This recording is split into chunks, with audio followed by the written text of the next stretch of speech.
Alors, je fais une bêtise.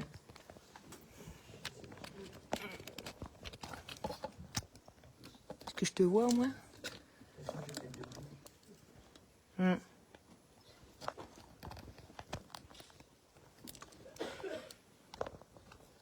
C'est bon, magnifique.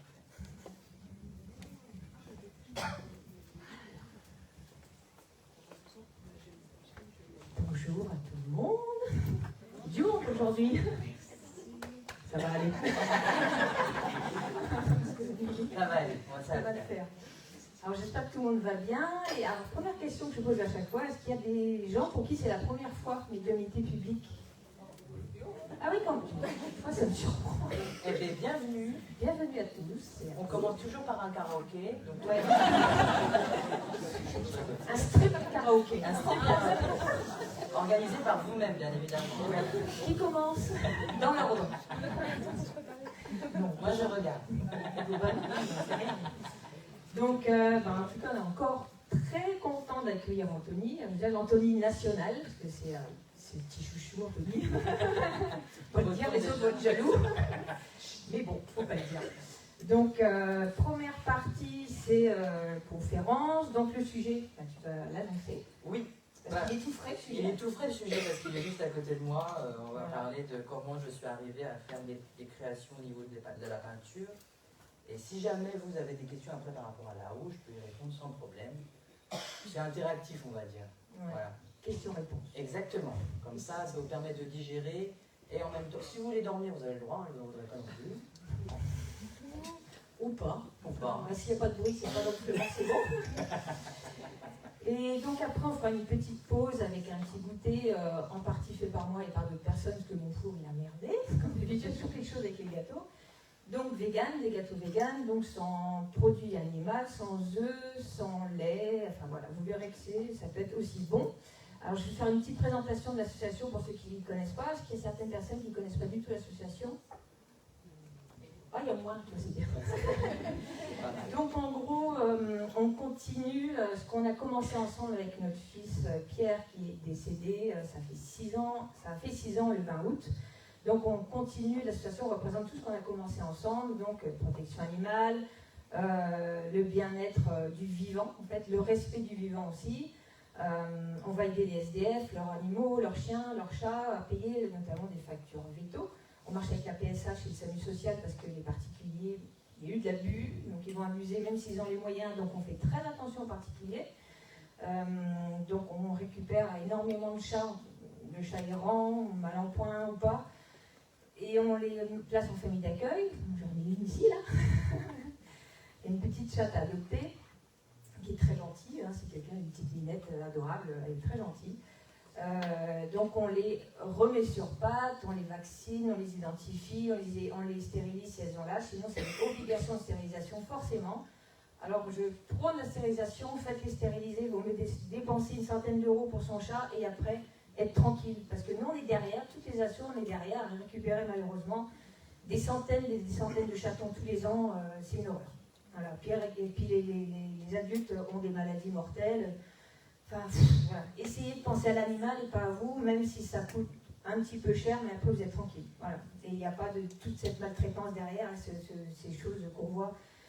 Je préfère pas en parler parce que ça me mettrait en colère à force. Voilà.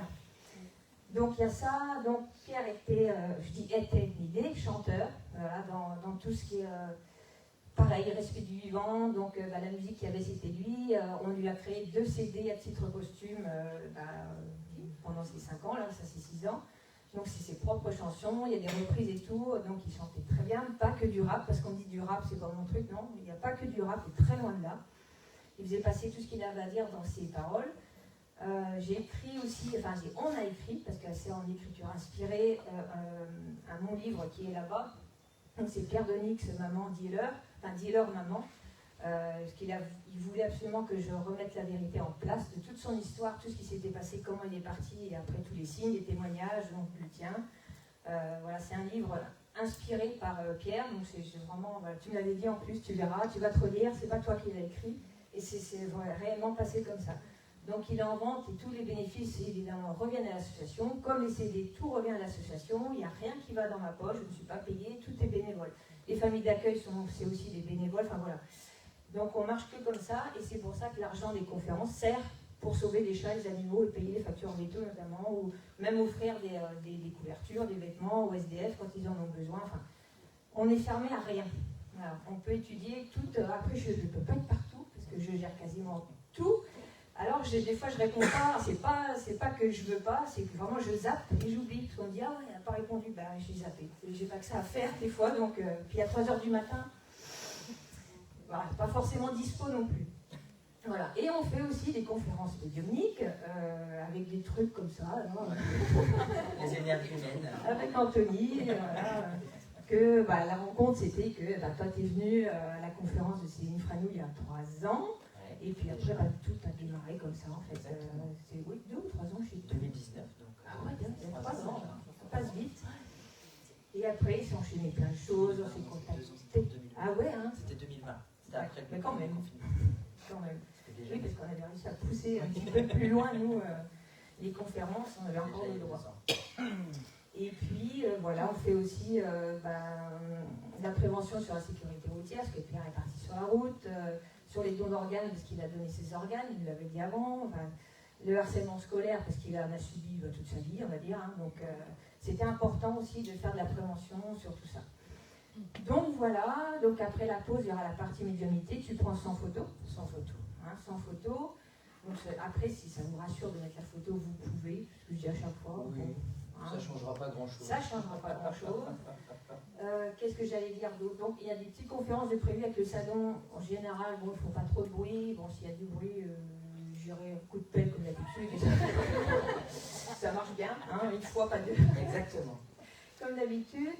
Et aussi, je ne l'avais pas mis avant sur Internet, donc le 6 novembre, la prochaine conférence se passera ici. Donc, je reçois de nouveau Anthony, Henri Billard Médium et Céline Franou.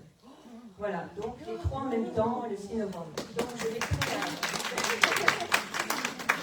je mettrai les places en vente dès lundi soir ou mardi. Et là, ça sera vraiment à réserver par soit PayPal, des choses comme ça, parce que je ne peux pas me permettre de réserver.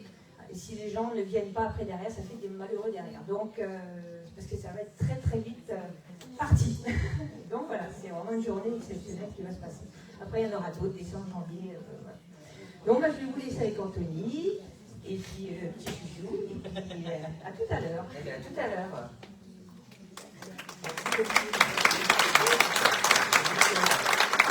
Vous m'entendez bien? Ça va? Ok. Parce que je teste un nouveau micro. Bon. Alors, qui est-ce qui ne me connaît pas? C'est bien, je vais tous vous mélanger. Non, il n'y a pas de problème. Déjà, merci d'être venu. Merci pour l'association. J'ai toujours merci à l'association, à Delphine, Pascal et Pierre de m'inviter et de faire partie d'une belle famille, parce que c'est une famille aujourd'hui, la médiumnité. Alors, moi, je m'appelle Anthony. Je suis médium éveillé. J'ai dit éveillé parce que des fois, on ne voit pas tout quand tout est en face de nous. Depuis 2019, j'ai décidé de travailler à mon compte à partir de août 2020. Et depuis, ça ne s'arrête plus. Ça ne s'arrête plus. Et je le vois encore aujourd'hui. C'est une des plus grandes salles que je fais, donc je suis un peu stressée. Bon, vous ne voulez pas si je bafouille parfois. Aujourd'hui, je vais surtout vous parler de la création des tableaux. Parce que moi, à la base, je suis plus un artiste qui chante, qui fait de la musique. J'ai fait un peu de piano, 2-3 ans. J'aime beaucoup chanter. J'ai fait du théâtre. Mais jamais de la vie, j'aurais imaginé créer des choses, je ne vais pas dire bizarres, mais un peu quand même.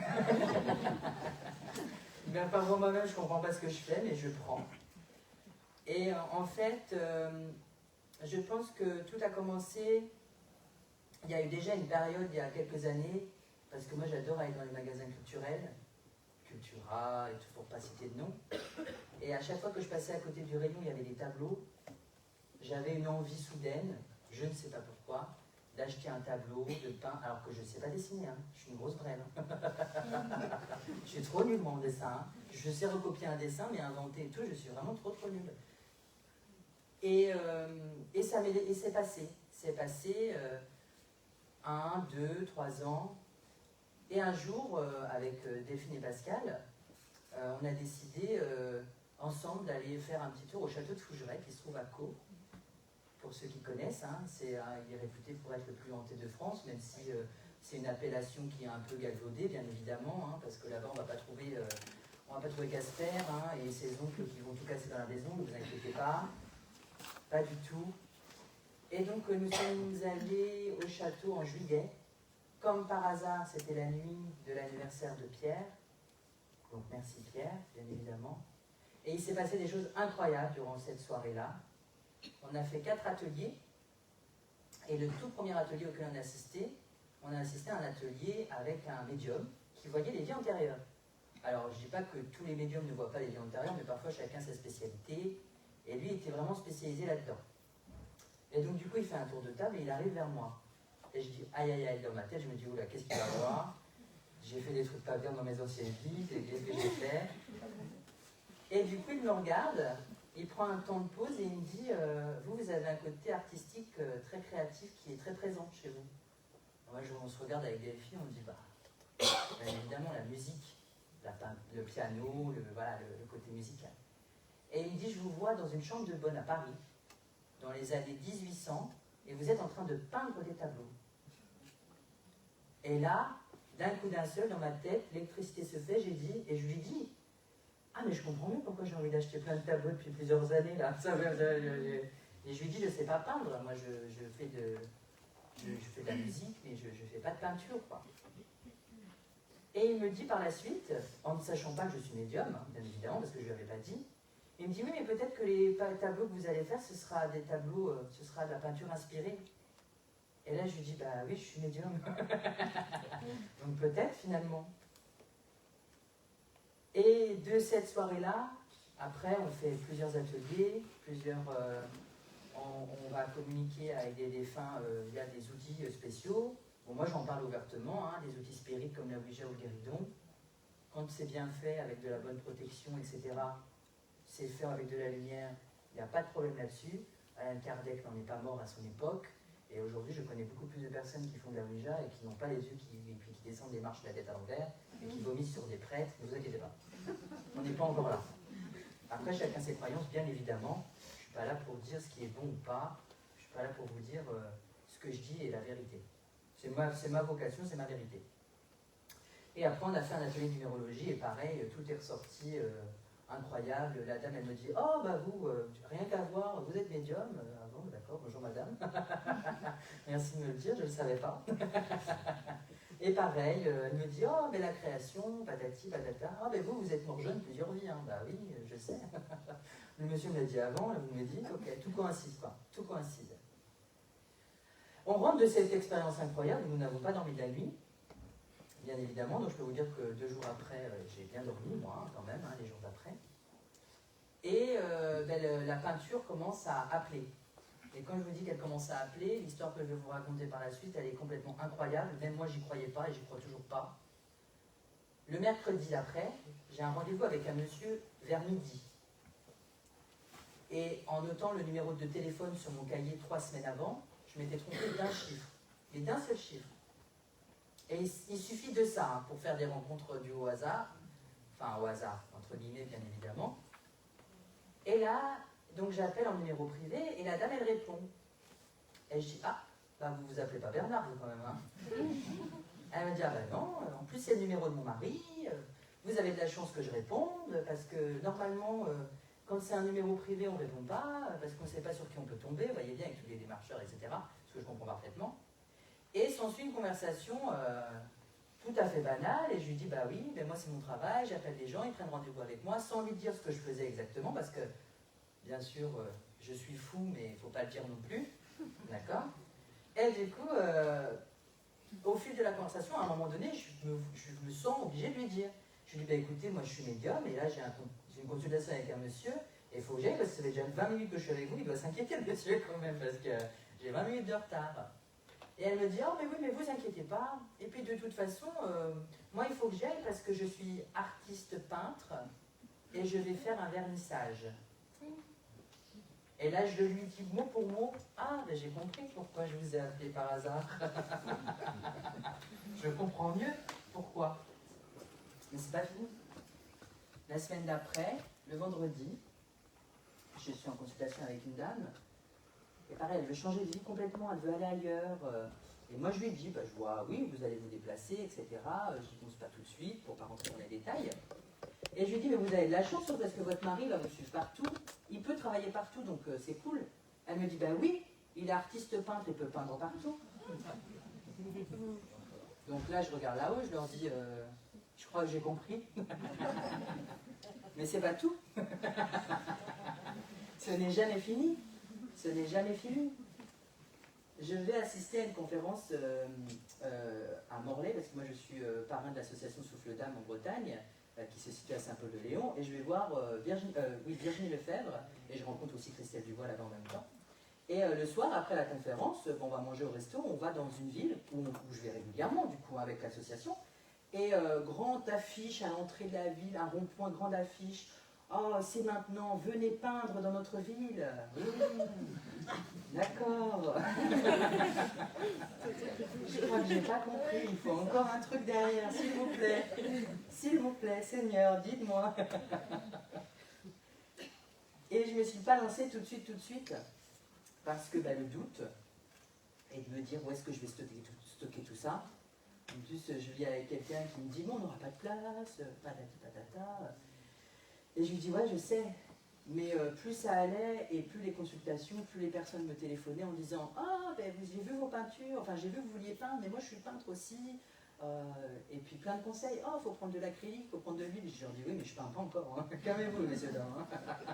Tout va bien. Hein. Et un jour, je décide de me lancer. Bon, ben, je vais dans un magasin, j'achète des toiles, de la peinture, j'y connais rien, hein, vraiment rien. Et je peins un premier tableau avec plein de couleurs, du rouge, c'est les couleurs de l'arc-en-ciel, pas vraiment, mais tout mélangé. Et je me dis, c'est pas beau, hein. C'est vraiment pas beau. Hein. Et je me dis, est-ce que je le poste, est-ce que je le partage, parce que je trouve ça moche.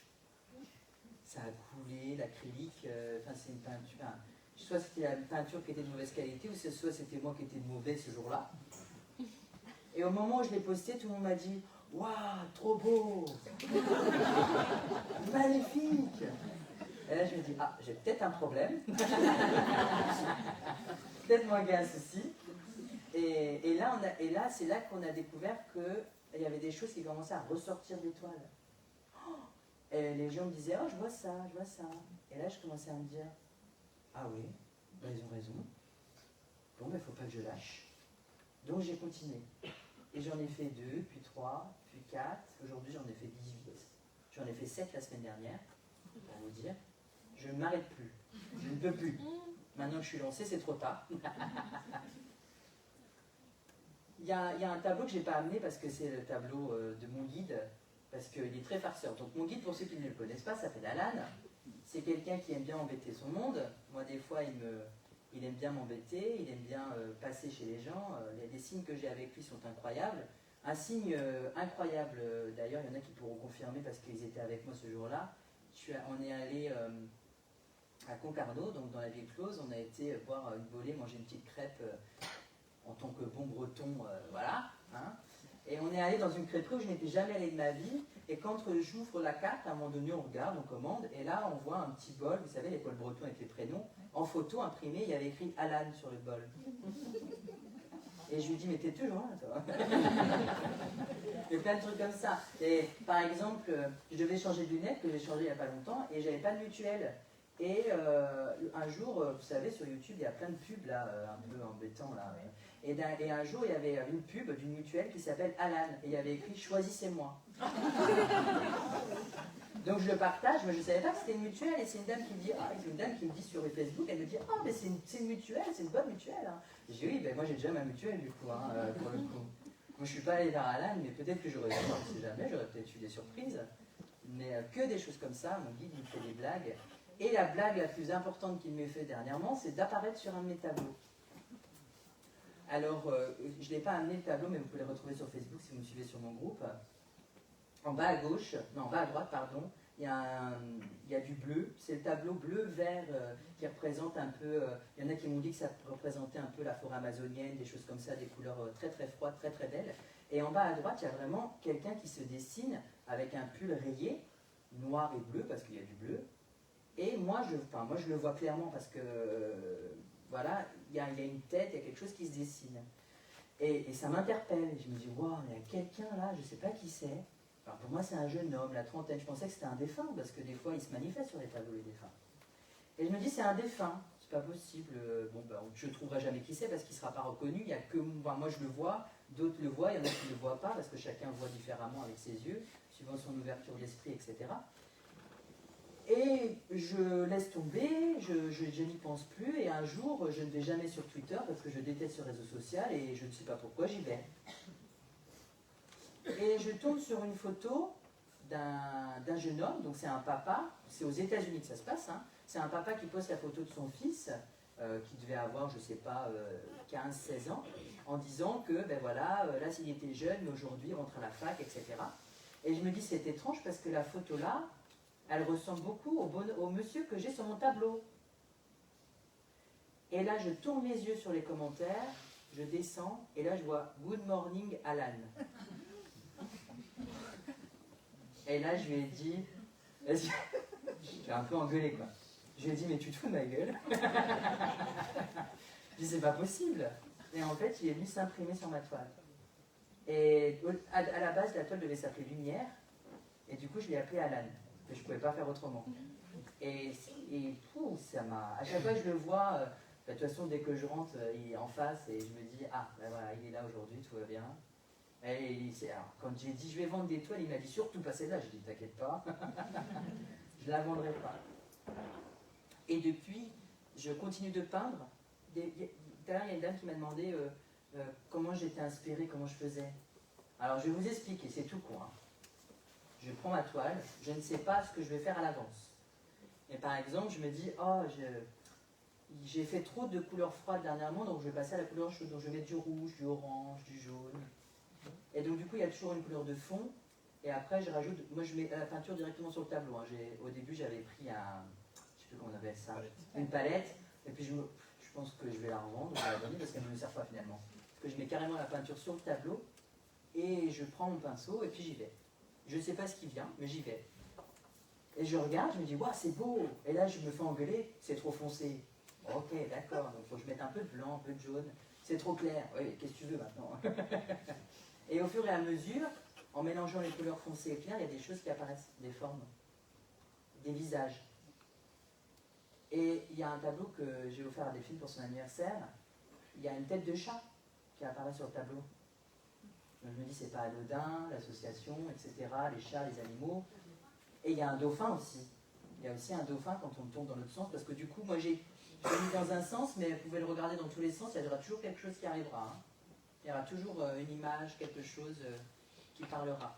Après, mes tableaux, ils ont aussi pour but d'apporter dans la pièce ou à quelqu'un quelque chose.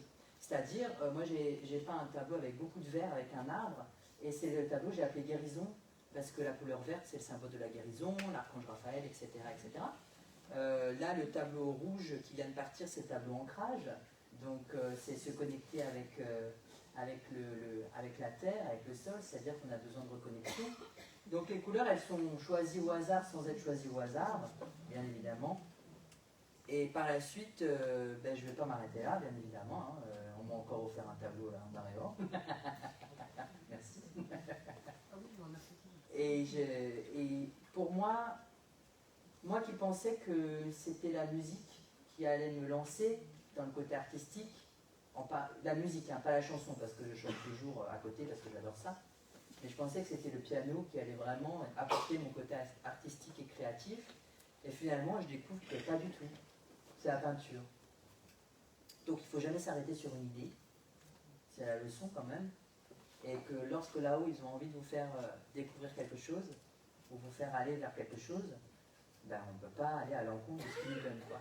C'est un peu comme la médiumnité, hein. Moi ça m'est tombé dessus, c'est pareil, hein. Au début j'ai fait ça pour mon loisir et à la fin j'ai fait ça pour... je suis là quoi. Donc on ne peut pas faire autrement quoi. Après, qu'est-ce que je pourrais ajouter d'autre par rapport au tableau? Pas grand-chose parce que tout est là en fait, tout est dit. Quand Delphine elle m'a dit est-ce que tu comptes venir avec des tableaux? Parce que du coup la semaine dernière j'étais au sein de la Voyance à Prillon avec Céline, Henri, Delphine et Pascal sont venus le dimanche, il y avait Magali, il y avait Émilie, les ressentis d'Émilie, et il y avait aussi Nathalie qui fait des superbes créations. Et pareil, on m'a dit mais t'as pas amené tes tableaux? Moi j'avais pas cette vocation là en fait, pour moi je les faisais pour moi. C'était mon plaisir personnel. Donc là, c'est un peu de moi que je vous livre quand même. Et là, Delphine, elle m'a dit, est-ce que tu comptes amener des tableaux pour les exposer? Pourquoi pas vendre, quoi. Et je lui ai dit, c'est bizarre que tu me dises ça parce que là, je viens d'acheter 15 toiles. J'en ai fait 7 la semaine dernière, donc... enfin, la semaine qui vient de passer, quoi. Là, il y en a qui sont très fraîches. La plus grande, c'est la dernière en date. Je l'ai faite avant-hier, donc... voilà, il n'y a pas de hasard, quoi. Il n'y a pas de hasard. Et depuis, je vais dire, c'est un peu ma drogue, quoi. Dès que je vois que je commence à manquer de tableaux, je suis obligée de vite courir à en acheter. Parce que je me dis, si je suis en manque de tableaux et qu'il y a une inspiration qui est là, qu'est-ce que je fais? Je ne vais pas peindre mes murs parce que mon propriétaire ne va pas être d'accord. Ça peut être beau, mais pas chez tout le monde, quoi. Ça rapporte beaucoup de couleurs, en vrai, hein. Parce que moi j'ai des murs blancs et du coup les toiles qui sont là, je les avais affichées chez moi, je les avais exposées chez moi. Et il y a beaucoup de personnes, surtout la jaune, elle fait beaucoup réagir celle-ci. Les gens disent waouh, on voit un cheval, on voit un chien, on voit des trucs. C'est dingue. Mais je suis toujours impressionnée en fait.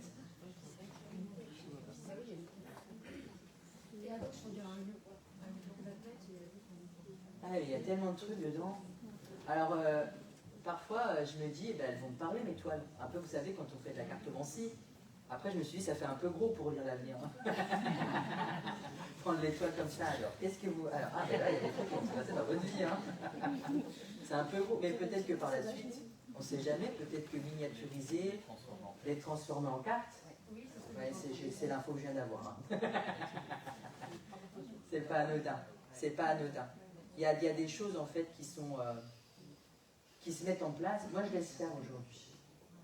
Ça y est, j'ai compris beaucoup de choses et je me laisse aller. Je me laisse emporter par ce qui vient. Aujourd'hui, mon lâcher-prise, c'est ça. Voilà. Je ne comprenais pas ce que c'était. Enfin, je savais ce que c'était le lâcher-prise. Quand je suis en conférence, quand je suis en consultation, j'ai mon mental qui se met de côté, mais dès que c'est fini, hop, ça revient. Et bien, quand j'ai pas de conférence, pas de consultation, pouf, je me mets dans mes toiles. Ça peut être tard le soir, hein, des fois à 2 heures. Je suis dans le lit, je suis prêt à m'endormir. Ah, je vais aller peindre. L'étoile de nuit. On appelle ça l'étoile de nuit. Et c'est le meilleur moment, hein, dans la nuit, hein, parce qu'on est connecté. C'est là où on est le plus connecté. Hein. C'est là où ils viennent m'embêter, hein, bien évidemment, avant de m'endormir. Tu crois qu'ils nous entendent? Non, pas du tout, non. Ils me parlent comme ça, ils me chuchotent dans l'oreille. Ouais, je sais, mais moi je dors. Comme une fréquence, vous savez, quand la radio, c'est exactement pareil. Les oreilles qui bourdonnent, et puis ils commencent à chuchoter des trucs.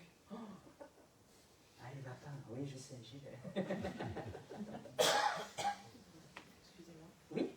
Du coup, au départ, vous disiez que vous aviez vachement de... Au niveau de la peinture, avec votre guide. Oui. Mais là, vous disiez, là, il y a aussi des défunts qui viennent... bien sûr. C'est guide et défunt. Guide et défunt, ouais. D'accord. Mon guide, il m'a aidé pour les premières, surtout la moche. Il va m'engueuler. Hein. Mais la toute première, c'est lui qui m'a dit tiens, si tu tentais de faire comme ça, c'est lui qui m'a donné des indications, on va dire, sans me donner les couleurs, mais juste essaie de faire ça comme ça, etc. Donc j'ai tenté. Hein. Bon. Elle plaît, tant mieux. Moi, elle me parle pas trop. Je suis obligée de la garder quand même parce qu'elle me dit c'est hors de question qu'on me débarrasse. Il me dit c'est le témoin en fait. C'est le témoin et après il y a des très belles couleurs hein, mais moi je vois tous les défauts quand on crée quelque chose soi-même, on voit tous les défauts et c'est ça le plus compliqué. Mais moi vous savez, je suis pas quelqu'un qui se prend la tête. Hein. Je mets du Dorothée sur ma Google mais c'est parti, hein, à fond les ballons. Hein. Allô monsieur ordinateur, allez c'est trop coloré, c'est parti quoi. Hein. On se prend pas la tête, hein. Je fais ça avec beaucoup de recul, quoi. En fait, je m'attends à rien. Parce que j'ai déjà tenté, et j'ai 3 toiles. Bon, je dis que la première est moche, mais il y en a 3, elles sont horribles. Hein. J'ai tenté de faire quelque chose, de créer un truc qui avait du sens. Ah, plus jamais. Hein. J'en ai fait 3. Ah ouais. Là, j'ai compris que c'était pas comme ça qu'il fallait que je fasse. Quoi. Plus jamais, j'ai dit, plus jamais comme ça. C'est pas grave, on apprend, il faut faire des erreurs pour apprendre. Hein. C'est aussi ça la leçon. Hein. C'est aussi ça la leçon. Et puis ça va évoluer. Les couleurs vont changer. Bon, là, j'utilise beaucoup la peinture à l'huile, parce que c'est la peinture avec une texture que j'aime énormément. Donc, qui va faire ressortir des choses. Surtout, c'est ce genre de tableau. Vous voyez, avec les traits qui partent là, avec les couleurs, je vous montre plus haut comme ça. Vous voyez, ça, sur celui-là aussi, ça le fait ici, vous voyez. C'est ce genre de dégradé que j'adore. J'aime bien en mettre. Alors, quand il n'y en a pas sur certains tableaux, je me dis, ah, j'ai raté. Et puis au final, non. Parce qu'il y a l'abbé Pierre qui est là. Donc non, finalement. Voilà, je me laisse aller dans... Ouais, je me laisse guider, c'est ça. Tu peux toujours retoucher. Oui. Bah, une fois que j'ai fini, souvent, là-haut, ils me disent, ne touche plus, quoi. Souvent. Hein.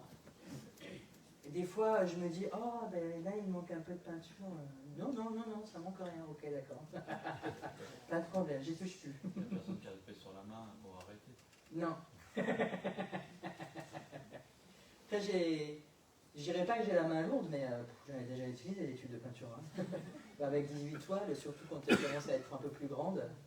Et ce qui est très drôle, c'est qu'à la base, moi, je voulais faire que des petites toiles comme ça. Je me suis dit, c'est bien, ça prend pas de place, c'est tout petit. Et un jour, je vais dans un magasin pour acheter des toiles, ils n'en ont plus des formats comme ça. Ils ont que des grandes là-bas. Et je me dis, ah, bon, il faut que je change de taille. Ok, d'accord, j'accepte. Encore une fois, je me laisse guider, on y va, c'est parti.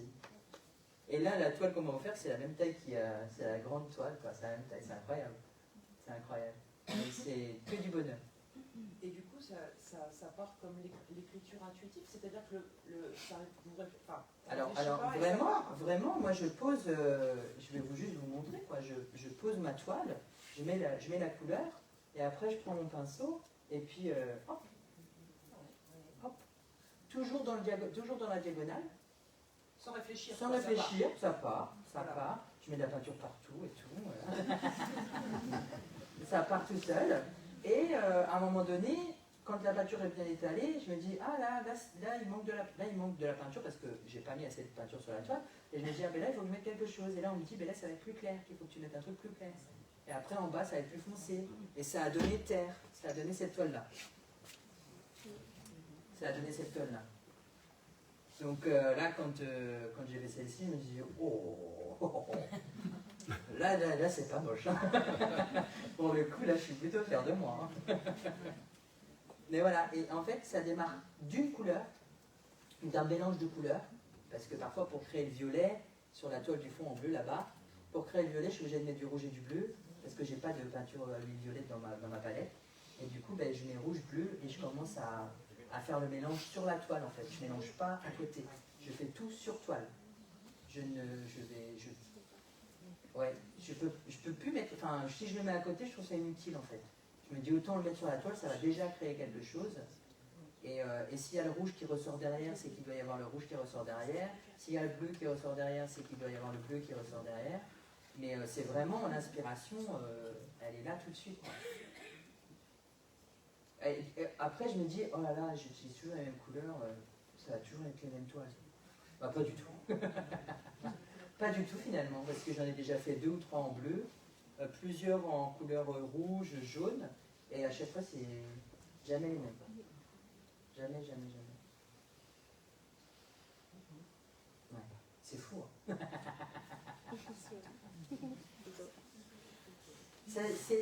Moi, j'ai toujours que le côté artistique, le médium a toujours un côté artistique qui doit développer. Par exemple, on prend un exemple tout banal, Michel Berger, que tout le monde connaît, j'espère, j'ose espérer, avec ses textes, rien que les textes. Hein. Starmania, c'était valable dans les années 80, qui est valable dans les années 60, c'est valable dans les années 2020. Donc s'il n'a pas été inspiré par là-haut, je me tire une balle dans le pied, il faut que je choisisse lequel parce que des fois ça peut faire mal. Toute création, et sans parler que des peintures, l'art en général, on est souvent guidé par là-haut, même en cuisine. De dire des fois on n'a rien dans son frigo et on sort un truc digne d'un chef 5 étoiles. Ah ben dis donc, t'as bien cuisiné aujourd'hui. Ouais, c'est que des restes. Mais parce qu'en fait, il y a un guide de là-haut qui vient vous aider, qui vient dire allez hop, aujourd'hui tu vas prendre ça, ça, ça, tu vas faire un mélange et tu verras, ça va être génial. Bon ben, tout le monde ne les entend pas, mais c'est souvent comme ça. Il y a toujours un guide pour chaque activité qu'on met en place. Et pour la peinture, bon, il y a mon guide Alan Bella, mais il y a beaucoup d'autres personnes. Quand je commence à peindre, c'est pire c'est comme une conférence, quoi. Ça y est, ça vient, ça part. Et c'est limite de l'autre côté, ils sont comme vous, quoi. Ils sont subjugués, ils font oh, c'est beau. Je fais des vernissages dans mon salon pour les défunts, donc c'est sympa, hein. Ils viennent voir mes tableaux et tout. Je trouve ça incroyable. Je trouve ça incroyable. Moi, ça me fait rire parce que à chaque fois que j'envoie un déboulé façon de parler, à chaque fois que je ressens un défunt qui arrive dans l'appartement, je dis ah, c'est pour quelle toile? Mais c'est comme si eux-mêmes étaient connectés à une toile aussi, c'est ça qui est drôle en fait. C'est trop drôle. Mais en fait, moi, quand jamais de la vie, mais vraiment jamais, jamais, jamais de la vie, j'aurais imaginé un jour faire des toiles, quoi. Ça, je le répéterai jusqu'à la fin de ma vie, jamais de la vie, j'aurais imaginé que je puisse faire ça. Parce que c'est tout bête, hein.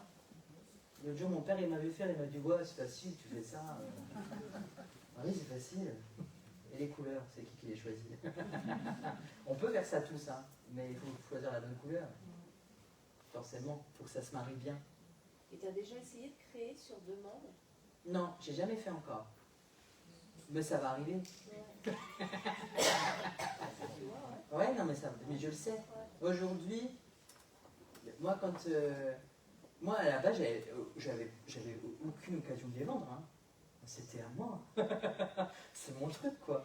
Je suis pas égoïste, je suis pas égocentrique, mais quand je crée quelque chose, j'ai toujours du mal à m'en détacher. Ou quand j'achète un truc, c'est à moi. Vous voyez, on a toujours ce côté matérialiste qui est présent hein, sur Terre. Et parfois, j'ai du mal à m'en détacher. Mais là, je sais qu'il y a des tableaux, donc il faut que je me sépare parce que j'en ai pas besoin. Parce que les tableaux ne vont pas travailler sur moi, ils vont travailler sur les personnes qui vont les prendre. Donc, je sais que je dois, je ne vais pas dire m'en débarrasser, mais de m'en séparer. Et un jour, il va y avoir des demandes. Mais ça je ne sais pas quand. J'ai envie de dire le plus tard possible, si possible, parce que j'ai beaucoup de travail. Mais voilà, et puis je ne pourrais pas les emporter partout non plus, parce qu'ici, il faut que je descende à Lyon, en train, en avion, je ne vais pas me travailler l'étoile partout non plus. Donc c'est là où ils m'ont dit, il va falloir que tu ouvres un site, bien sûr, pour pouvoir commencer à... Parce que ça va compter à un moment donné. Et puis j'ai un petit appartement, moi. C'est l'occasion de changer. C'est l'occasion de changer. Vous n'êtes pas le premier à me le dire, vous êtes médium ou comment ça se passe? Parce que j'ai beaucoup de collègues qui m'ont dit ah, ben dis donc, tu vas bientôt partir. Ah, oui, je sais. On me l'a déjà dit. Et les noms, comment est-ce qu'ils arrivent, les noms des tableaux? Ah ben, alors, ça, c'est intéressant, parce que du coup, je pense que c'est en regardant l'image, et c'est comment qu'elle s'appelle celle-ci? Celle-ci, c'est En vol, par exemple. Celle-ci, c'est En vol, parce qu'en fait, quand je regarde l'image, moi, ma représentation de cette toile, ici, on est dans la partie terrestre, et là, on a des milliers d'âmes qui s'envolent vers une partie qu'on ne connaît pas. Et je me suis dit, quand j'ai regardé ça, au début, je me dis, mais j'ai pas compris pourquoi j'ai fait ces ronds là. Qu'est-ce que j'ai fait là? Et après, je regarde de plus loin, parce que je l'ai accroché, je suis partie, je suis revenue, et j'ai dit, ah ben en fait, c'est les défunts. C'est les défunts. Du coup, je l'ai appelé En vol. Penser à des ordres. Ou des orbes, des grosses orbes. Mais ouais, c'est. Voilà. Après, celle-ci, je l'ai appelée Terre, par exemple, parce que bah, ça part d'elle-même, et que quand on regarde sur photo, en bas à gauche, il y a une taupe. Alors on ne voit peut-être pas à l'œil nu, mais quand on fait les contrastes et tout, de ce côté-là, il y a une taupe. Alors je me suis dit, bah, les taupes, ça vit où dans la terre? Je vais l'appeler Terre. Après, celle-ci, elle s'appelle Furtive. Alors ne me demandez pas pourquoi. J'ai voulu l'appeler Furtive, peut-être parce qu'il y a quelque chose qui est un truc qui passe. Mais dès qu'on la voit, c'est furtif, quoi. On voit tout de suite ce qu'il y a. Dans l'idée, c'est ça. Et après, j'ai pas vraiment. Alors celle-ci, elle s'appelle Éruption, parce qu'à un moment donné, je l'ai regardée de côté. Alors je vous la montre. Hein. Je l'ai regardée de côté, j'avais eu l'impression de voir un volcan qui crachait quelque chose. Et quand je l'ai reprise pour numéroter, pour noter le nom, je me suis dit, eh ben, celle-ci c'est éruption. Voilà. Après, ça vient après, toujours. J'ai pas le nom tout de suite en disant, ah ben tiens, je vais faire un tableau tout rouge et je vais l'appeler Ancrage. Non. C'est après que le nom il vient. Toujours. C'est en regardant avec le recul l'œuvre, que c'est une œuvre, même si pour moi que ça se met en place. C'est comme pour beaucoup de choses, hein, quand les gens ils écrivent ou quand les gens ils trouvent le titre après de l'œuvre. Pour la musique, pour le théâtre, pour les livres, ils trouvent toujours le titre après. Mais je pensais pas que ça allait avoir autant d'engouement en fait. Je pensais vraiment pas, mais je suis dépassée par les événements. Parce qu'à un moment donné, sur Facebook, j'ai mis, est-ce que vous voulez que je partage d'autres toiles? Ah ben en 5 minutes, j'avais déjà 10, 20, 30 oui. J'ai fait, ah bon, ben, c'est parti, alors je continue de partager. Si ça fait du bien aux gens, ça leur fait plaisir, je vais continuer de partager. Et puis ça me fait du bien. Parce que ce que je ne vous ai pas dit, c'est que le médium que j'ai rencontré au château de Fougeray, il m'avait dit que lorsque j'étais peintre dans les années 1800, j'étais un peintre reclus, c'est-à-dire que je ne sortais pas de ma chambre de bonne et que mes tableaux étaient inconnus au bataillon. Donc je n'osais pas exposer. Donc en fait, aujourd'hui, dans cette vie, il faut que j'expose. C'est pour ça que je suis obligée, un peu, je l'ai obligé entre guillemets bien évidemment, d'exposer mes toiles. En fait, il faut que je travaille sur cette vie antérieure-là, le côté artistique que j'ai refoulé, et qu'il faut que je remette maintenant sur rail. Donc voilà. Donc vous êtes les témoins de mes premières toiles. Je suis très fière. Vous avez bien raison. Comment? Vous avez bien raison. Ah ben... Merci, c'est gentil.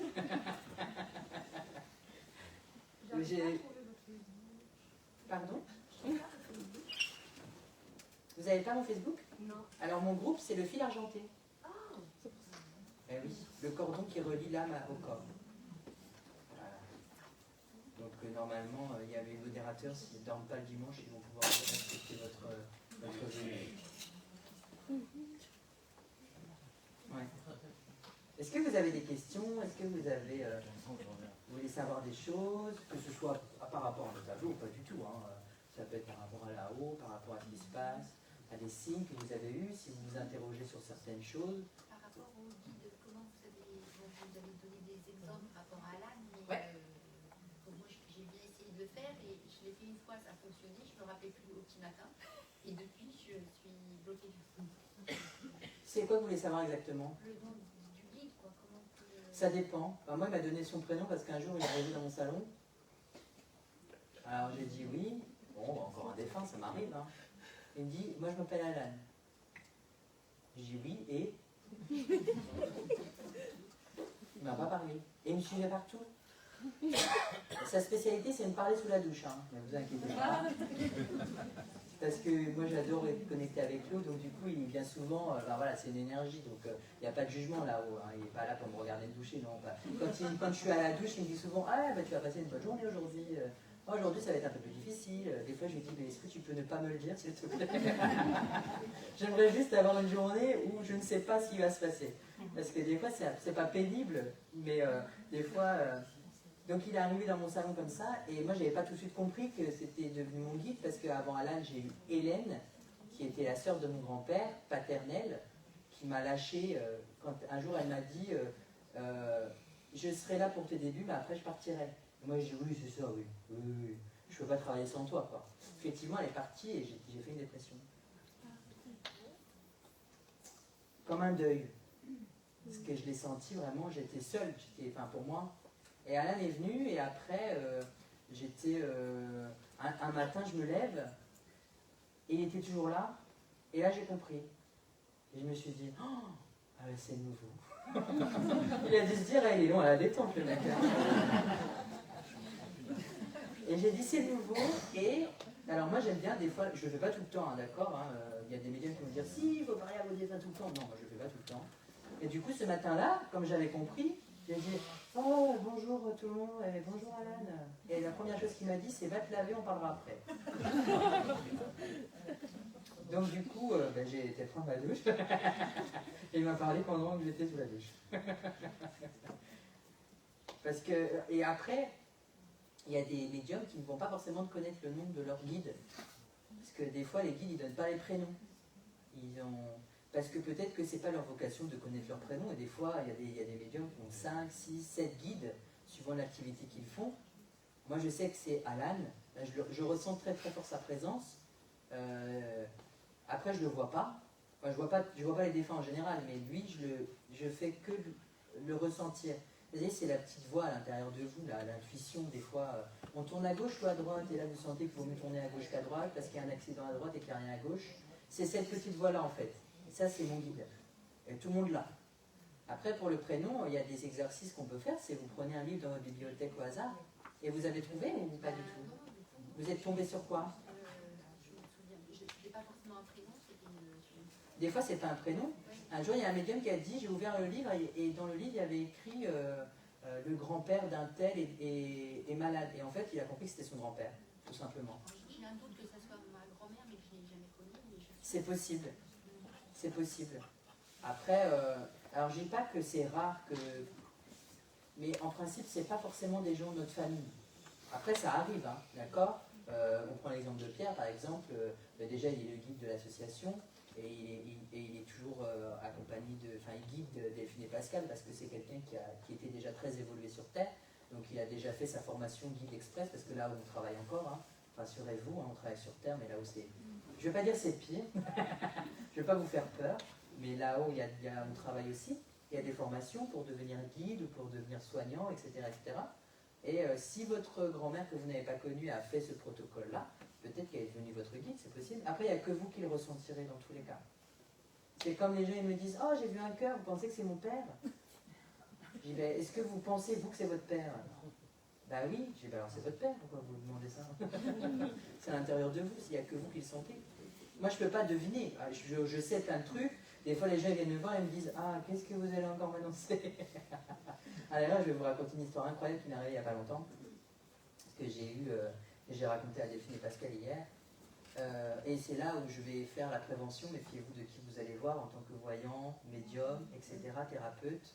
Parce que malheureusement, dans ce métier-là, rien n'est régulé et ça pullule sur les réseaux. Bon, moi je reste en retrait de tout ça, mais mon guide, il aime bien parfois me mettre une vidéo. Ouais, t'as vu lui? Je dis oui, je sais. Je sais, c'est pas un médium. Enfin bref.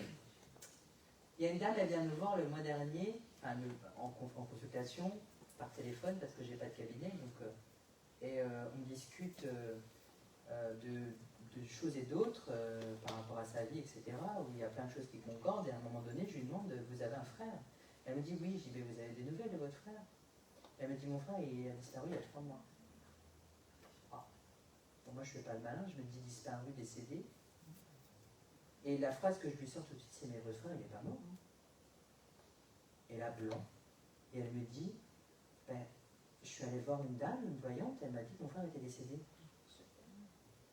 Et elle a été voir, elle a consulté des collègues à elle, et ses collègues ont dit pareil.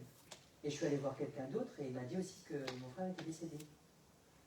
Alors moi je me dis, moi je me retrouve l'air con, et du coup la confiance en soi elle commence à tomber, et moi je lui dis, bah écoutez, peut-être que j'ai tort, je peux faire une erreur, ça m'arrive hein, de faire des erreurs, peut-être que j'ai mal compris le message, mais pour moi, votre frère est décédé, il n'est pas décédé, pardon, il n'est pas décédé, et peut-être que les collègues que je ne connais pas ont raison, peut-être que c'est moi qui ai tort, hein. Moi je ne le ressens pas décédé. Et je lui ai dit, est-ce que les collègues que vous avez été voir l'ont eu en contact médiumnique? C'est-à-dire, est-ce que vous avez des signes, des preuves qu'il était bien là-haut? Est-ce que vous avez communiqué avec lui? Parce que c'est important quand même. Et elle me dit non. Et là, je lui fais ah. Un mois se passe. La dame, je l'ai avant-hier au téléphone. Donc au début, elle me laisse un message sur mon répondeur, elle dit oui, il faut absolument que je vous parle. Je dis qu'est-ce que j'ai fait encore? Je commençais un peu à flipper. Et au moment où on s'est au téléphone, elle me dit vous êtes extraordinaire. Et moi, j'avais déjà tout oublié, hein, parce qu'une fois la consultation passée, etc., moi j'oublie tout. Elle me dit vous êtes extraordinaire, et je fais oui. Elle me dit il y a un mois, on a communiqué ensemble, j'avais pris une consultation avec vous, et on avait parlé de mon frère, etc. Et j'ai dit oui. J'ai dit ça y est, ça me revient. J'ai dit mais votre frère, il a disparu et tout. Enfin, et elle dit oui, et on vient de le retrouver, il est sur Paris. Et elle me dit, c'est la première fois que quelqu'un a pointé juste en fait.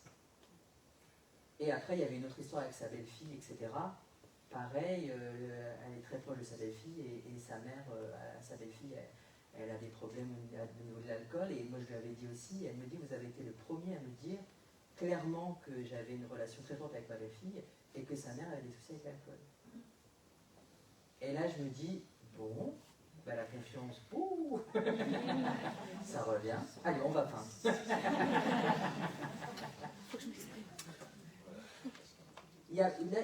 Depuis que je travaille dans la médiumnité, j'ai tellement d'anecdotes, tellement de choses qui me sont arrivées, mais incroyables, des choses tellement belles.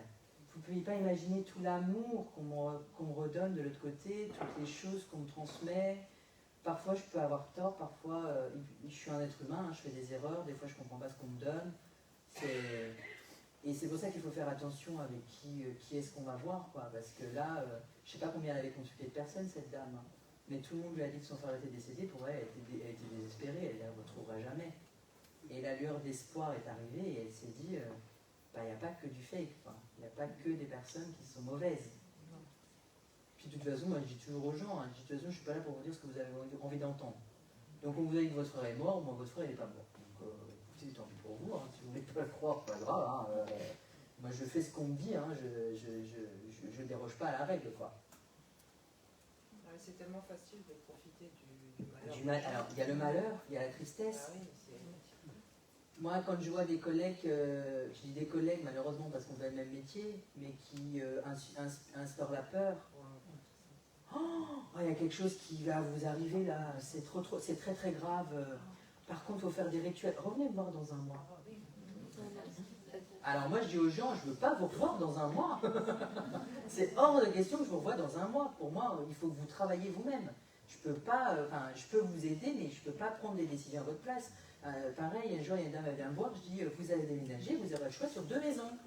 Elle me dit, oh, trop bien, ben, je vous redirai ça. Et elle m'appelle 2 semaines après, je dois prendre laquelle? Je sais pas, vous voulez que j'aille visiter? Je suis pas agent immobilier. Hein. Mais après, il y a des choses encore plus belles. Je vais dire, je me rappelle, je l'ai raconté ce midi, ça me revient, la conférence, un monsieur complètement sceptique, mais quand je vous dis fermé, c'est complètement fermé, hein, aucun échange. Hein.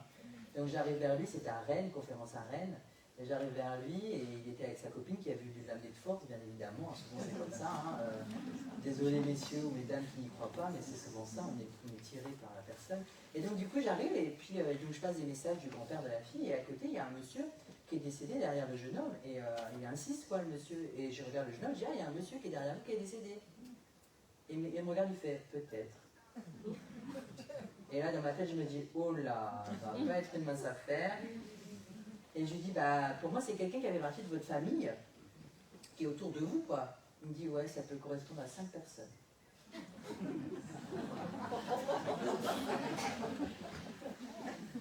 Bon, on va essayer d'avoir un peu plus de détails.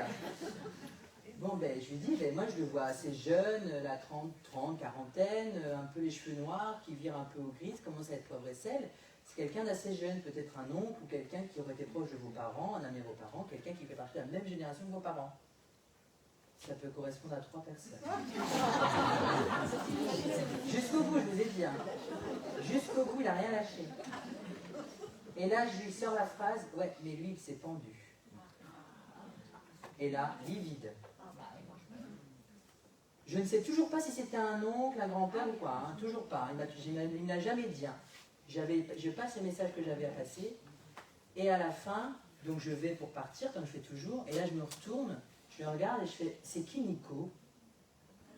Et là, il devient encore plus blanc que blanc. Sa copine à côté, jouissive, elle tape du coude comme ça. Ben, dis-lui que c'est toi, Nico, dis-lui que c'est toi qui t'appelles Nico. Et après, je l'ai chambré toute la conférence. Quand je voyais des gens, je dis, mais soyez ouverts d'esprit, soyez pas comme Nico. Il a rigolé, hein. Il a rigolé, ouais. Je pense qu'il a été surpris. Après, comme je dis toujours, moi je suis pas là pour prouver parce que je sais, en fait, je m'en fous, je suis pas là pour prouver qu'il y a quelque chose. Mais si je peux éveiller, si je peux allumer une petite bougie, une petite lumière, et que la personne elle se sente rassurée et commence à se poser des questions, parce que mon but c'est ça, c'est d'éveiller les consciences et que les gens puissent avoir cette étincelle et commencent à se poser des questions. Et là, ça l'a éveillé, ça m'a fait mais, plaisir au plus haut point, quoi. Mais vraiment, j'étais... Ta journée, là. Ah ouais, ah, ça m'a fait ma journée, mais vraiment. Hein. Et puis la même conférence, en pleine nuit, on m'a réveillée et j'avais une douleur à l'index droit. Mais c'était précis, hein, comme si on m'avait écrasé. Et j'avais une douleur, ça m'a réveillée. J'ai dit, mais qu'est-ce que c'est que ça?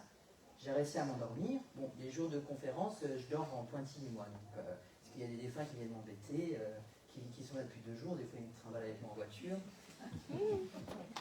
Et le jour de la conférence, du coup, à Rennes, toujours, j'arrive, et puis il y a un groupe de personnes, là, et puis je vais voir un monsieur, et là, la douleur au doigt, elle revient. Et je me dis, ah, c'est pour lui. Et donc, du coup, je lui pose la question. Je lui dis, est-ce qu'il y a quelqu'un qui s'est fait écraser le doigt, qui a un souci à son doigt? Parce que j'ai l'impression que j'ai le doigt écrasé, j'ai mal au doigt, quoi. Ça c'est douloureux. J'ai jamais eu le doigt écrasé, mais la sensation fait que j'ai l'impression que j'ai le doigt écrasé. Et il me dit, non, ça ne me parle pas. Et sa femme, elle dit, mais si, il y a un tel, ton beau-frère, il s'est coupé le doigt au travail il y a 2 jours. L'index droit. Et je dis, mais c'est ça. Je dis, ce qui me la douleur, elle est intense. Et bien, c'est toujours pas ça, parce que 3 semaines après, monsieur, il est en rendez-vous. On s'appelle. Et il me dit, mais vous saviez, vous m'aviez parlé du doigt. Je dis oui. Et il me dit, vous aviez une sensation que votre doigt avait été écrasé, pas coupé. Je dis oui. Ben, figurez-vous que la veille, mon neveu s'était fait écraser le doigt au travail.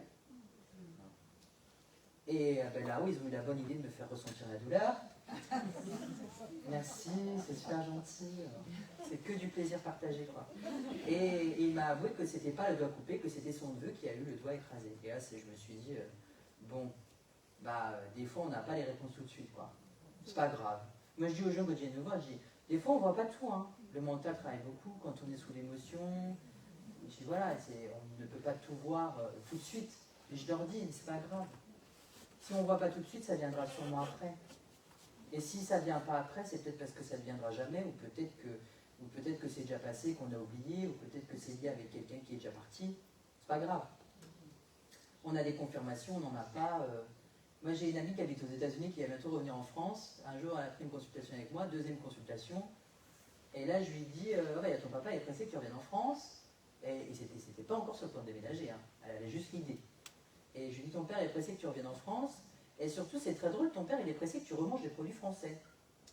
Mais vraiment les bons produits français, vous voyez, qu'on ne trouve pas aux États-Unis, quoi, du fromage, des choses comme ça.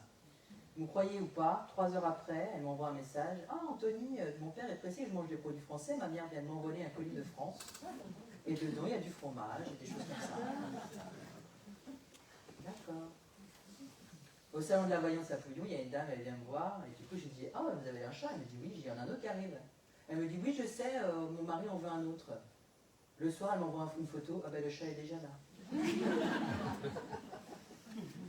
C'est pas moi qui l'ai dit. Il y a plein de choses comme ça, plein d'anecdotes, J'en ai des milliers en Vendée aussi avec une autre association. Une dame, j'arrive vers elle, je dis, ah, papa, il me donne des lasagnes. Elle me dit, bah oui, j'en ai dans mon frigo, c'est ce que je mange ce soir. Ah bah, il va manger avec vous, votre père. Hein.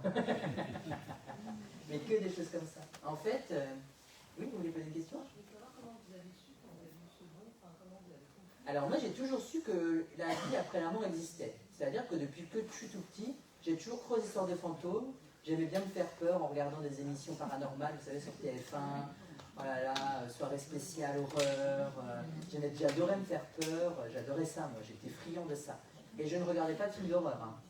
Aujourd'hui, les seuls films d'horreur que je regarde, c'est des trucs très terre à terre, genre Scream avec des vrais couteaux, des gens un peu torturés d'esprit, mais sur les fantômes, non. Et un jour, en 97, 99, 2001, je perds mes deux grands-pères et un oncle. Mon oncle d'un accident de travail, mes deux grands-pères de maladie. En 2006, je perds mon meilleur ami. En même temps, un autre camarade de classe. Donc, ça fera un coup. En 2012, 11, je perds ma grand-mère paternelle. Et l'année de la mort de ma grand-mère paternelle, j'ai acheté mon premier tarot. Mais je ne sais pas pourquoi je l'ai acheté. Encore aujourd'hui, je n'arrive pas à l'interpréter. Hein. Je ne comprends pas. Mais je l'ai acheté quand même. Il était beau, en plus, c'était un tarot doré, il y avait des belles images, quoi. Mais j'ai toujours besoin du livre pour interpréter parce que je ne comprends toujours pas. Et un jour, j'ai fait comme vous. Je suis allé voir une conférence. Parce que après avoir été très terre à terre dans mes travails de serveur, parce que j'ai été serveur pendant 8 ans, j'ai fait des études de service, un CAP, un brevet professionnel en restauration, et j'avais occulté tout ça. Et c'est revenu à moi, comme une grosse claque en pleine figure, par exemple. Parce que, comme la peinture, quoi. T'as pas compris? Bah attends, t'en rajoutes une couche. Et je suis allé voir Chantal Lafont. Normalement, certains la connaissent. Hein. J'habitais dans les Vosges à l'époque, donc je suis allé voir à Montbéliard. 1 heure de route. La conférence se passe un mardi soir. Comme par hasard, c'est le seul soir où le restaurant est fermé, là où je travaillais. Donc comme par hasard, bien évidemment. Et moi, j'attendais rien. Hein. Je venais juste voir parce que j'étais impressionné de ce qu'elle faisait. Et j'y croyais, mais sans être sceptique. Hein. Parce que pour moi, il y avait vraiment quelque chose, quoi. J'ai reçu un message de mon meilleur ami qui était décédé. Moi, à 1000 lieues d'imaginer que c'était lui qui allait me passer le message. Et elle m'a dit des choses que, bien évidemment, même ma collègue qui était à côté de moi, qui était une très très bonne amie à moi, ne savait pas. Allant jusqu'aux faits, parce que moi je suis un fada des faits, hein, vous savez, les faits et moi, j'adore ça. Et Chantal me dit, mot pour mot, ah mais vous tirez les cartes, vous? Bah, non. Elle dit si. Elle dit par contre vous tirez les cartes, mais si la réponse ne vous plaît pas, vous mettez de côté, etc. Elle dit non, c'est pas ça qu'il faut faire. C'était vrai en plus, hein. Vous savez, quand on se tire pour soi, on espère avoir que des trucs positifs, bien évidemment. On interprète à notre manière, oh là là, le prince charmant arrive sur son cheval blanc. Ouais, ben il n'y a que le cheval, hein. Et il n'est pas blanc en plus. C'est un pur sang arabe, rien à voir. Et du coup, j'ai commencé à reprendre mon tarot. Et c'est sur les réseaux sociaux, j'avais un petit groupe de personnes, et je commençais à leur faire des tirages, mais juste comme ça, parce qu'elle m'avait dit de reprendre. Et il y a un truc qui m'a intrigué déjà, quand j'ai repris les cartes, à un moment donné, j'avais 26 ans. Donc je côtoyais des personnes à peu près de mon âge, quoi. Et oh là là, est-ce que je vais rencontrer quelqu'un? Et du coup, je fais son tirage, et il y a une carte dans le tirage qui me parle d'héritage. Et du coup, je lui ai dit, mais il y a une histoire d'héritage ou... Et il me dit, alors là, oui. Il me dit, t'es le premier à m'en parler, et oui, ma grand-mère est décédée, on associe avec l'héritage, patati patata. Il y a des trucs qui devraient me revenir, que j'ai toujours pas reçus, parce que, monnaie, hein, comme je dis, matérialisme. Et il me dit, c'est dingue, t'es trop fort. Ouais, je lis un bouquin avec des cartes à côté, quoi. Hein. Je vois pas ce que j'ai de plus que les autres, quoi. Et un jour, je fais le rêve de petites cartes. C'est le jeu de Mademoiselle Lenormand, en fait. Donc il y a un dessin, et il y a 3 ou 4 petits vers qui expliquent le but de la carte, en fait. Et je rêve de ça. Mais je ne me prends pas compte, hein. Moi je rêve de ça. Et je fais un voyage au Canada pour aller rencontrer la cousine de ma mère.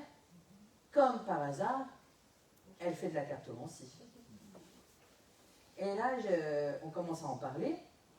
Et je lui dis, ouais, mais moi, il y a Mémé Clotilde, elle me suit tout le temps, elle est toujours avec moi, patati, patata. Elle dit, oh, c'est drôle. Moi, je l'aimais beaucoup.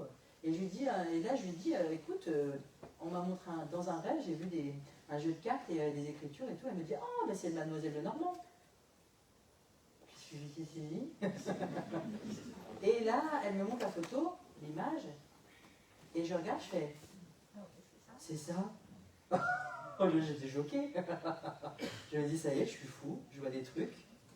Et j'ai commencé à faire des tirages avec Mademoiselle Lenormand. J'ai continué, en parallèle de mon métier de serveur. J'étais sur un groupe Facebook complètement vide de chez Vix, c'est complètement mort, il n'y avait plus d'activité. J'ai relancé l'activité de ce groupe Facebook en faisant des ressentis sur photos, avec mes cartes, je me suis beaucoup trompé, des fois j'étais dans le mille. Et je commençais à faire des consultations en privé, bénévolement, parce que j'avais mon travail de serveur. Et j'étais très très fatigué, parce que je faisais et les cartes et les serveurs, et à un moment donné, j'ai frôlé 3 burn-out quand même. Donc ça a été compliqué, on va dire. Bon, la médiumnité m'a sauvé. C'est toujours ce que je dis, la médiumnité m'a sauvé. Et par la suite, un jour j'étais en consultation avec une dame, donc j'avais Mademoiselle Lenormand, on peut faire un tirage du grand tableau, c'est-à-dire qu'on met toutes les cartes sur la table, et là vous pouvez rien me cacher. Je sais tout se dévoile sous mes yeux. Et là, j'entends cette fameuse Hélène, du coup, que je ne savais pas qui c'était à l'époque, elle me dit, lâche tes cartes. Moi, dans ma tête, je me dis, ah, alors j'entends quelque chose qui n'est pas de moi, est-ce que je suis saint d'esprit, qu'est-ce qui se passe? Et dans ma tête, je me dis, n'importe quoi, j'ai besoin de mes cartes pour travailler. Au début, je me dis que c'est moi-même, dans mon mental, qui me dit de lâcher mes cartes, quoi. Et ça répète, lâche tes cartes. Mais lâche tes cartes, on n'a pas besoin. Et donc du coup, je dis à la dame, je suis désolée, il y a peut-être quelque chose que je ne dois pas vous dire, mais il y a une voix, il y a quelqu'un qui me dit qu'il faut que je lâche les cartes, donc je suis désolée, on va devoir remballer, je peux pas vous expliquer plus, quoi. Et là, il me dit, ah, c'est dommage, parce que il y avait des choses que vous me disiez qui me parlaient beaucoup. Je dis, ouais, mais après, s'il y a des trucs que je ne dois pas dire, je préfère ne pas les dire. Et là, quelque chose d'inexplicable me vient. On m'envoie une image dans ma tête d'une lumière, un peu comme celle dans Ghost, vous voyez, à la fin, quand Patrick Swayze il s'en va. Ouais. C'est cette image-là que j'ai, mais encore plus brillante que brillante, hein. Encore plus blanc que blanc, comme le dentifrice, etc. D'accord? Ou comme la lessive, ça dépend ce que vous dites. Et là, il y a un monsieur qui sort, enfin qui arrive, quoi, de la lumière. Et je dis, qu'est-ce que c'est que ce bordel? Alors moi je suis assis dans mon bureau, je suis chez moi et je me dis mais ça se trouve c'est le soleil, c'était l'été, donc le soleil qui reflète le volet, j'avais les yeux fermés, quoi. Et là le monsieur me fait asseoir à une table et là je dis à la dame, attendez avant de partir, il y a quelque chose qu'il faut que je vous dise. Donc il y a un monsieur qui vient d'arriver, il porte des lunettes, il est dégarni et bonjour.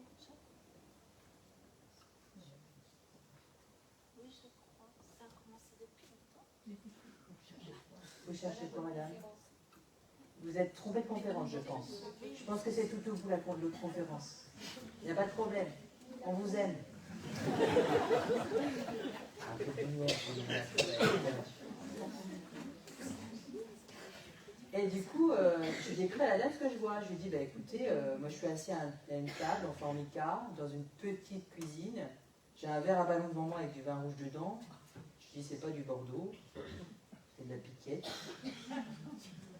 Il y a un frigo devant moi. Sur le frigo, il y a la télé. À côté du frigo, il y a un évier. Et tout à ma gauche, il y a une fenêtre. Elle dit, ah ben vous êtes dans la cuisine de mon grand-père. Sympa. Bon, il était gentil, le monsieur. Hein. J'ai passé ce que j'avais à passer. Je ne me souviens plus de ce que je lui ai dit. Après, sa grand-mère est venue. Et je dis, ah ben vos grands-parents, ils dansent de l'autre côté. Elle dit, ah ben oui, ils s'arrêtaient jamais. Ils allaient au bal, ils dansaient tout le temps, toutes les deux ensemble. Et après, ils sont partis. Et depuis, ça ne m'a plus jamais quitté. Et c'est de là que je me suis dit, je suis pas si fou que ça. Un peu plus que les autres. C'est tout. Ou pas. C'est peut-être vous qui êtes fou. On ne sait jamais, on ne sait jamais. Et du coup, la médiumnité, après, elle est venue. Et puis, j'ai rencontré Delphine. Je suis venu ici voir Céline en conférence il y a 2 ans maintenant. Et Céline était assise là et je suis allé la voir, moi tout penaud avec mon masque, parce qu'à l'époque on avait encore les masques. Et tout stressé derrière, et celui qui m'accompagnait qui me disait, allez vas-y, ah oui mais c'est féminin. Vous voyez, on a toujours cette appréhension de parler à quelqu'un Et je lui ai dit, écoutez, moi j'ai ouvert mon entreprise début août, là, 2020, et mon but c'est de faire des conférences, parce que j'ai compris que de toute façon, dès que j'ai mis un pied dans la médiumnité, il fallait que je fasse des conférences. C'était le truc qui était le plus important pour moi. Le reste, c'est que du plus. Et elle me dit, et ça je m'en souviendrai toujours, elle me dit, faut vous lancer, on a besoin de gens comme vous. Voilà. Et j'ai commencé à faire des ateliers avec elle en virtuel, et en médiumnité, en voyance. Et un jour, elle me dit, mais t'as un numéro professionnel et tout, un téléphone? Je dis, oui, j'ai mon numéro de téléphone, je peux te le donner si tu veux. Elle dit, ouais, je vais te partager à beaucoup de personnes. Je dis, ok. Donc je lui donne, puis j'ai pas de retour tout de suite. Je me dis, bah oublié, c'est pas grave. Moi, j'en prends pas compte, hein. Moi, je continue mon chemin, quoi. Hein. Je fais mes petites consultations, je suis comme un petit médium, tranquille, avec mes cartes. Et un jour, au mois de janvier 2021, j'ouvre mon Facebook, 130 demandes d'amis. Je me dis, qu'est-ce qui se passe? Et là, je vois que Céline Frano m'a identifié dans une longue liste où elle partage beaucoup de personnes. Et à côté, elle met « Je recommande ». Bon. Alors là, je me suis dit, mais comment je vais assumer? Comment je vais faire, quoi? Parce que moi, c'est une vague, c'est une première vague humaine en fait qui vient vers moi. Donc j'ai commencé à faire des consultations un peu plus, et puis un peu plus. Puis après, elle me dit, on va faire une conférence en live, est-ce que tu veux venir? Ben, je viens. Je rencontre Delphine et Pascal. Delphine elle dit, je suis un médium en live, tu veux pas venir? Je viens. L'association à laquelle je suis parrain en Bretagne suivent Delphine et Pascal, et du coup elle m'appelle, oui, je suis secrétaire de l'association Souffle d'Âme à Morlaix, on a besoin de médiums, est-ce que vous voulez venir? J'ai entendu dire que vous voulez faire des conférences. J'ai dit, bah allez, c'est parti. Au mois de juillet, une conférence de programmée, ça allait être la toute première en public. Eh ben non, encore un coup de là-haut. Oui, bonjour, association de Vannes. Morlaix m'a dit qu'il vous avait appelé pour une conférence. Il nous manque un médium pour le mois de juin. Vous voulez pas venir? C'est dans 3 semaines. Je suis pas prêt. J'y suis quand même allé. Et aujourd'hui, je suis devant vous.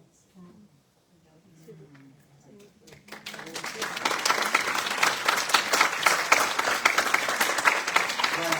Donc il y a 2 ans, j'étais assis là, et aujourd'hui, c'est vous qui me regardez. Mais ça me fait plaisir.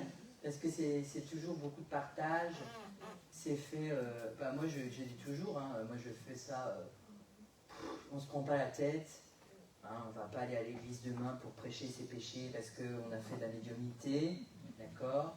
Là où il n'y a pas de religion, chacun sa foi, chacun sa croix, chacun son chemin de vie. Et puis le but c'est qu'on soit tous ici à comprendre ce qu'on doit faire, à avancer sans juger. Je sais que c'est compliqué. Moi aussi, il m'arrive de juger encore des personnes, mais c'est pas grave, après ça fait partie de la vie. Aujourd'hui, c'est ce que je dis aux gens quand ils viennent me voir. Ah, mais c'est long, hein. Je dis, bah ouais, mais c'est la vie. Ouais, mais j'ai vraiment envie que ça se passe. Oui, mais c'est le temps. On ne peut pas faire autrement. Quand les gens me disent, oh là là, j'ai envie de changer de travail, oh là là, je dis, mais changez. Ah mais oui, mais je peux pas. Je dis, mais pourquoi vous me dites que vous avez envie de changer si vous me dites que vous ne pouvez pas changer? Moi, je leur raconte toujours mon histoire. Je leur dis, moi, j'habitais dans les Vosges, j'ai fait 1000 km pour aller habiter en Bretagne. Je suis arrivé, j'ai visité 6 appartements. 6 appartements. Le premier, ça a été celui qu'on a choisi. Le propriétaire ne demandait pas de garant, juste un loyer d'avance, et comme tous les propriétaires, quoi. Pas de garant. Il savait que j'allais faire cette activité. Et en plus, la personne avec qui je vis n'avait pas de travail, parce qu'il venait de quitter son CDI et il n'avait pas trouvé de travail encore. Et le propriétaire a accepté notre demande. Dans quel monde ça existe? Dans le mien.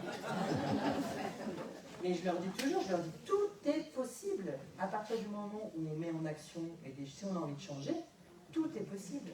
On peut, c'est dingue, hein. Moi, à chaque fois que je raconte cette histoire, c'est aussi ouf. Hein. Et encore, le pire du pire, enfin le mieux du mieux, je dirais, c'est que le déménagement aurait dû nous coûter plus de 2000 € parce qu'on voulait prendre des déménageurs.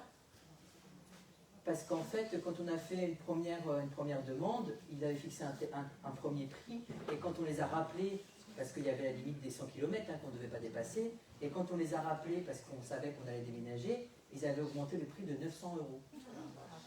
Parce que c'était l'été, et parce que les gens voulaient partir, et voilà. Et donc du coup, on a décidé de faire autrement. Et ce qui est le plus intéressant, c'est qu'en fait, c'est tout le déménagement qui nous a coûté 900 €. Alors quand on a fait les calculs, j'ai fait « Oh, c'est dingue !» En fait, ils nous demandaient 900 €, mais c'était les 900 € qu'on allait juste mettre dans le déménagement. Et ça s'est fait voilà, très vite. Quand on commence à mettre quelque chose en place, de toute façon, tout va très vite. Donc, si c'est un changement, etc., tout va vite. Et je suis toujours impressionné moi-même, hein, parce que là, je sais que je vais déménager, et la personne avec qui je vis me dit « Ouais, on n'a pas les moyens, on n'a pas les moyens. » Je dis « Ben oui, mais dis-le à Alan. » C'est lui qui me tanne et qui me dit « Vous allez partir, vous allez voir. » Mais moi, je dis « Quand ?» Ben oui, mais il sait. Du coup, moi aussi, je sais, mais je ne sais pas quand. Ni où. Je sais que ça se rapproche, on se rapproche de l'eau. Je ne sais pas si c'est une rivière, mais si on se rapproche de l'océan. Vendée, c'est bien. Ouais, la Bretagne aussi, on a beaucoup d'eau. Je suis pas chauvin, mais quand même. Ouais, ben en Bretagne aussi. Le sud Finistère, et le sud du Finistère, il y a un microclimat très très intéressant. Hein. Souvent, quand je vais faire des conférences dans le Nord, je me dis, oh non, il va encore pleuvoir. Effectivement, il fait gris. Et où je vais dans les Côtes d'Armor, je dis, oh non, il va faire gris. Et c'est vrai, il fait gris. Et or, nous, on quitte un soleil incroyable dans la ville où j'habite, et on va vers la grisaille. Bon, c'est pas grave, c'est pas que j'aime pas, mais Mais moi, ils me font rire là-haut parce que eux, ils savent. Donc, du coup, ils disent, mais t'inquiète pas. Alors, moi, je dis pareil, je dis, mais t'inquiète pas. Mais vous savez, les gens très terre à terre, même s'ils y croient, eux, ils ont besoin de concret, quoi. Donc, c'est compliqué. Hein. C'est compliqué. Donc, mais, ouais, ça fait partie de ma vie aujourd'hui. Donc, il y a beaucoup de choses que j'essaie de contrôler, que je ne contrôle plus. Et la peinture en fait partie. Et ça en fait partie aussi. Le déménagement, je sais qu'on va partir. Quand? Je sais pas. Alors, ouais, mais c'est ça. Mais comme quand on est parti de la Bretagne, enfin des Vosges à la Bretagne, et ce qui est encore plus intriguant, c'est qu'on recevait tous les mois une pub des Vosges qui s'appelait Je vois la vie en Vosges. Vous savez, des fois on a des étiquettes, et il y a un magazine qui existe, gratuit, qu'on reçoit dans les boîtes aux lettres, et un truc improbable, hein. Le mois où on devait partir, 4e de couverture, oh, venez visiter Océanopolis à Brest. J'habite dans les Vosges. Pourquoi j'irais aller voir Océanopolis à Brest? Encore un signe. Il fallait que j'aille habiter en Bretagne. Ça ne s'est jamais arrêté. Toutes les signes et synchronicités, en venant ici, j'ai pas pris la même route que d'habitude. Et je me dis, c'est bizarre, je connais pas le chemin. Heureusement, j'ai GPS. Et là, sur un pont, mes initiales. AF, j'ai fait, ah, bah, je suis sur la bonne route, tout va bien. C'est bon, tout va bien. Moi, je regarde beaucoup les plaques d'immatriculation aussi, j'en parle très régulièrement. Mais les plaques d'immatriculation, j'adore. Des fois, quand on voit nos initiales, oh, ben, AL, j'ai dit, bon, ben, il y a Alan, on est bon. Mes initiales, bon, ben, c'est bon. Et puis mon ange gardien, ben, c'est bon, je suis sur la bonne route, là. 3 voitures d'affilée où les initiales correspondent à ce que je pense. C'est nickel, on y va, quoi, on fonce. Et puis, pareil, sur la même route, je tourne la tête à gauche. Alors que normalement, je dois regarder sur ma route, quoi. Hop, AF entreprise, ok, bon, je suis bien. À propos des signes, comment est-ce qu'on peut savoir qui envoie les signes? Ça dépend ce que vous ressentez. Ah oui, c'est à nous de ressentir. Ouais. C'est vous, par exemple, si vous avez perdu votre papa et que vous voyez des papillons et que vous dites « Ah, c'est étrange, j'ai l'impression que c'est papa qui me les envoie », c'est que c'est votre père qui les Et envoie. sans avoir perdu quelqu'un récemment. Ah, ça peut être des ancêtres ou ça peut être juste un guide qui vous dit tu es sur la bonne On ne voie. peut pas forcément identifier qui envoie ces... C'est pas grave, il faut juste le prendre. Il faut juste dire merci surtout. Oui. Parce que des fois, ils sont chiés à faire des signes. Moi, là-haut, ils me disent « Oh là là, je pourrais le mettre sur un tableau publicitaire et il verrait rien. » L'instinct de... Ouais. Mais des fois, moi, quand j'ai eu les signes sur Alan, là, avec la mutuelle, la personne avec qui je vis dit « Oh, arrête de voir des signes partout. » J'ai dit « Quand même, Alan, il se manifeste là, je peux pas dire que c'est pas lui, quoi. J'ai compris que c'était lui, quoi.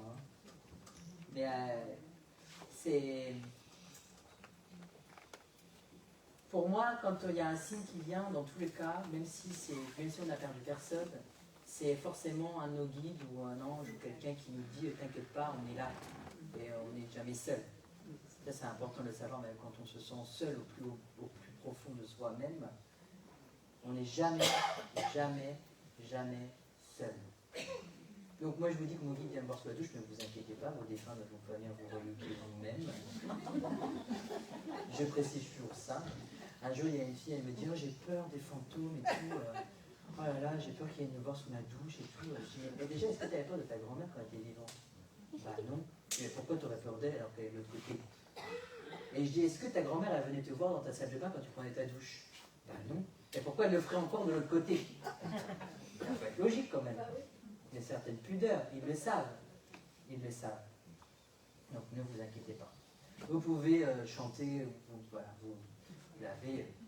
Vous pouvez même prendre 2-3 heures, c'est ce que vous voulez. Juste loi. Il y a juste loi, exactement. Exactement. Est-ce qu'il y a d'autres questions? Des choses qui vous posent... Je me disais juste, vous parliez des signes, mais là où vous voyez des signes, quelqu'un d'un peu terre à terre ou sceptique, Mais c'est ce qu'on dit. il pourrait juste dire que c'est un hasard, une coïncidence. Parce que dans Ouais, mais comme le cas-là, hasard n'existe pas. Oui, mais je veux dire, tout le monde peut trouver ses lettres sur une plaque d'immatriculation, par exemple. Ah ben non. Pas du tout, parce que moi j'ai un ami qui habite à Montpellier, ses initiales c'est AN.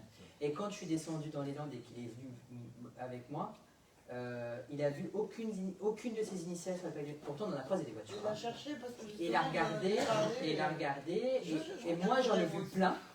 Moi j'en ai vu plein. À chaque fois, je me gare à côté d'une voiture et dis ah ben regarde la plaque, AF, ah ouais c'est moi. Et lui il n'en a vu aucune. Un truc très drôle, quand je suis allé dans les Landes, j'ai fait une halte chez mes parents, donc j'étais avec ma soeur, on a été manger dans un resto et on est sorti. Il y avait un camion là et une voiture là. La voiture de ma soeur était là. Ma soeur, ses initiales c'est GF. Le camion à côté, il y avait écrit GF. C'était elle qui conduisait, donc c'était à gauche. Et à droite, il y avait AF, j'étais passager. Sur la plaque d'immatriculation.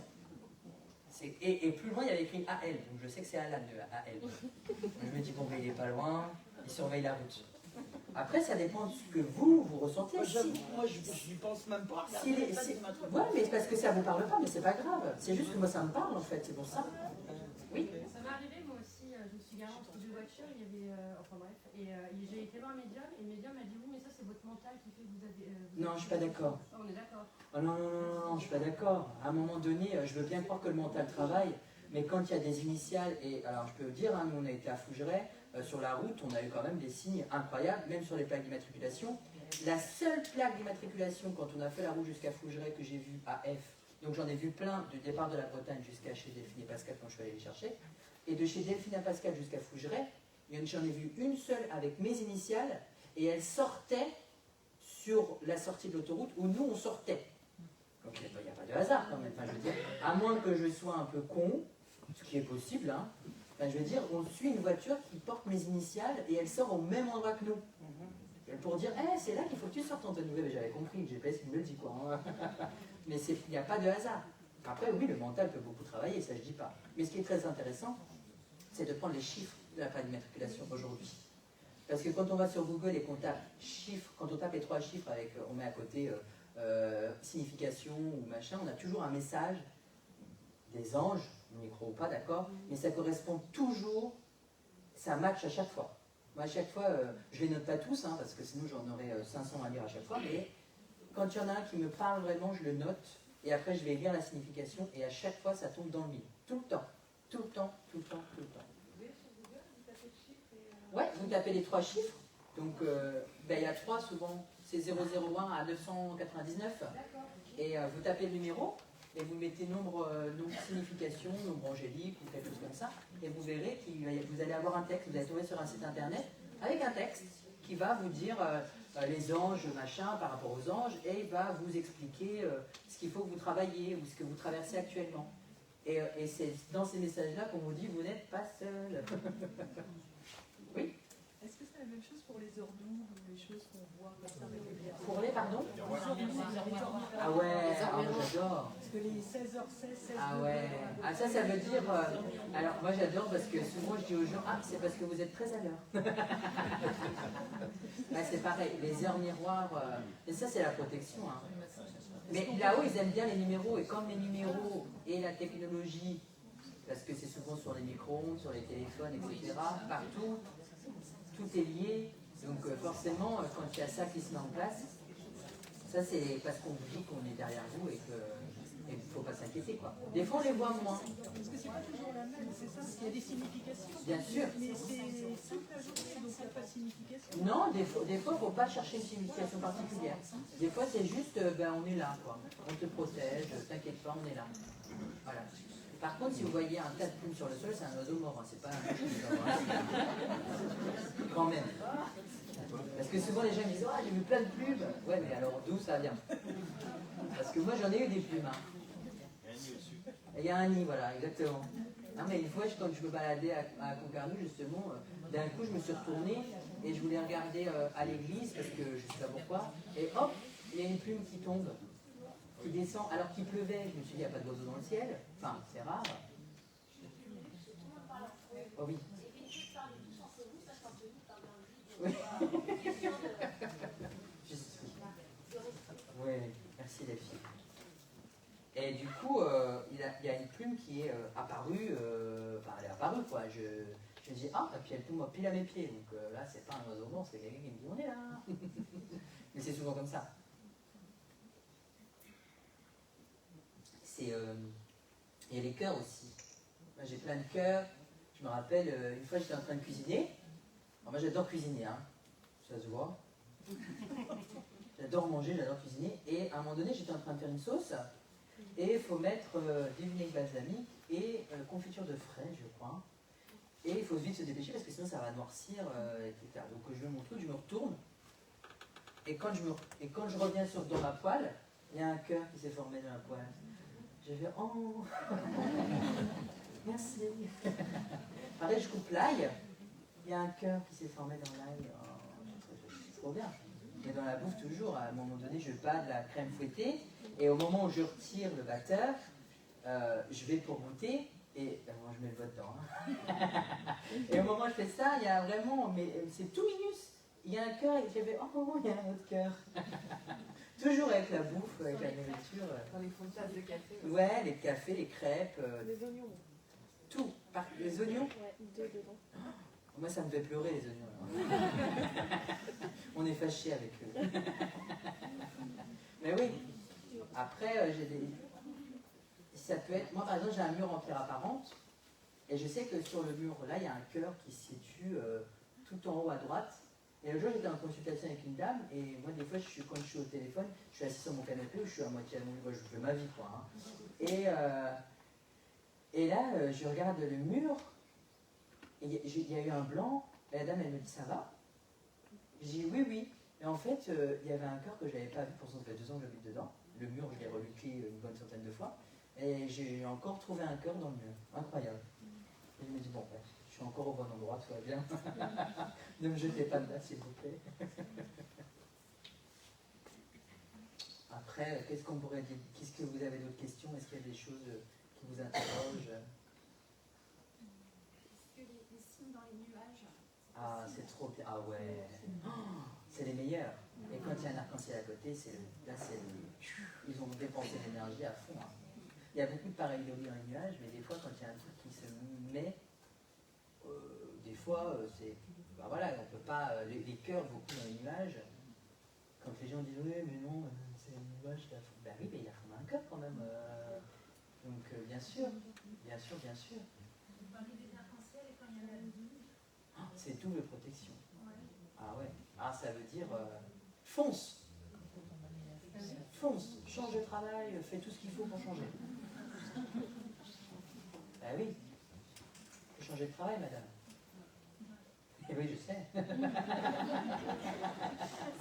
Ah oui, je dis pas ça au hasard. Moi,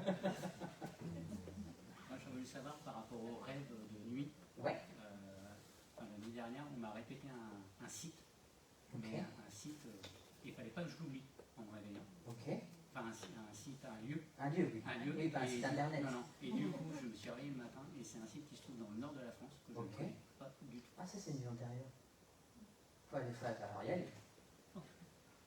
Bon voyage. Alors, ouais. Ah oui, parce qu'ils adorent passer dans les rêves. Hein. Ouais, mais peut-être qu'il y a quelque chose qui va se passer là-bas. C'était quel endroit de l'île? Pas très loin de l'île. À côté de l'île. C'est l'étang du bois carré. Oula, mais c'est très précis. Et oui, et toute l'année on m'a dit surtout t'oublie pas. Ah ben c'est parce qu'il faut y aller. Il y a quelque chose là-bas. Merci. Et ça existe bien, mais non, non. Ben il faut y aller. Parce qu'il y a quelque chose à faire là-bas. Il y a peut-être découvrir quelque chose. Vous avez déjà vu dans le Nord? Peut-être que vous savez pas. Un trésor. Ah ben je vous accompagne si c'est un trésor. Hein. Il y a peut-être quelque chose à faire là-bas. Des fois, on n'est pas... on ne peut pas tout savoir. Moi ça m'est arrivé, ça. Moi, c'est plus morbide que vous. Hein. Il y a longtemps que ça n'avait pas arrivé, mais des cas de disparition dont les affaires sont résolues, des fois, je vois des choses, c'est un peu lourd, quoi. Hein. Je vois une gamine, les cheveux blonds, me donne un prénom, elle a disparu, morte noyée. Le lendemain, je vais aller voir sur Google, je me dis, il y a quelque chose, quoi. Ben oui, l'affaire est résolue depuis des années, mais il y a vraiment quelque chose, quoi. Ouais. Est-ce qu'elle est bien résolue? Ça, c'est la bonne question.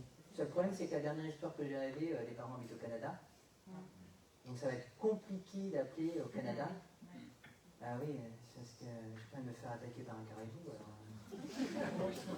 je rigole.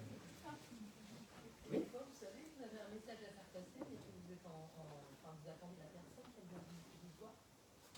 Enfin, Alors, quand on vous parle, oui. vous savez que la personne va pouvoir avoir la bonne personne à qui ça va. Ouais. Ah oui. On va devoir attendre. Ah oui. Ah ben des fois ils viennent le matin pour l'après-midi.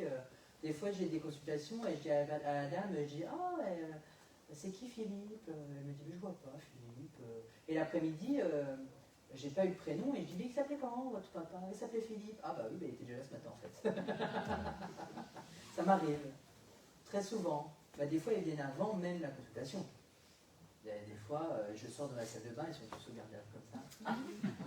Attendez, je bois mon café. Laissez-moi me réveiller tranquille.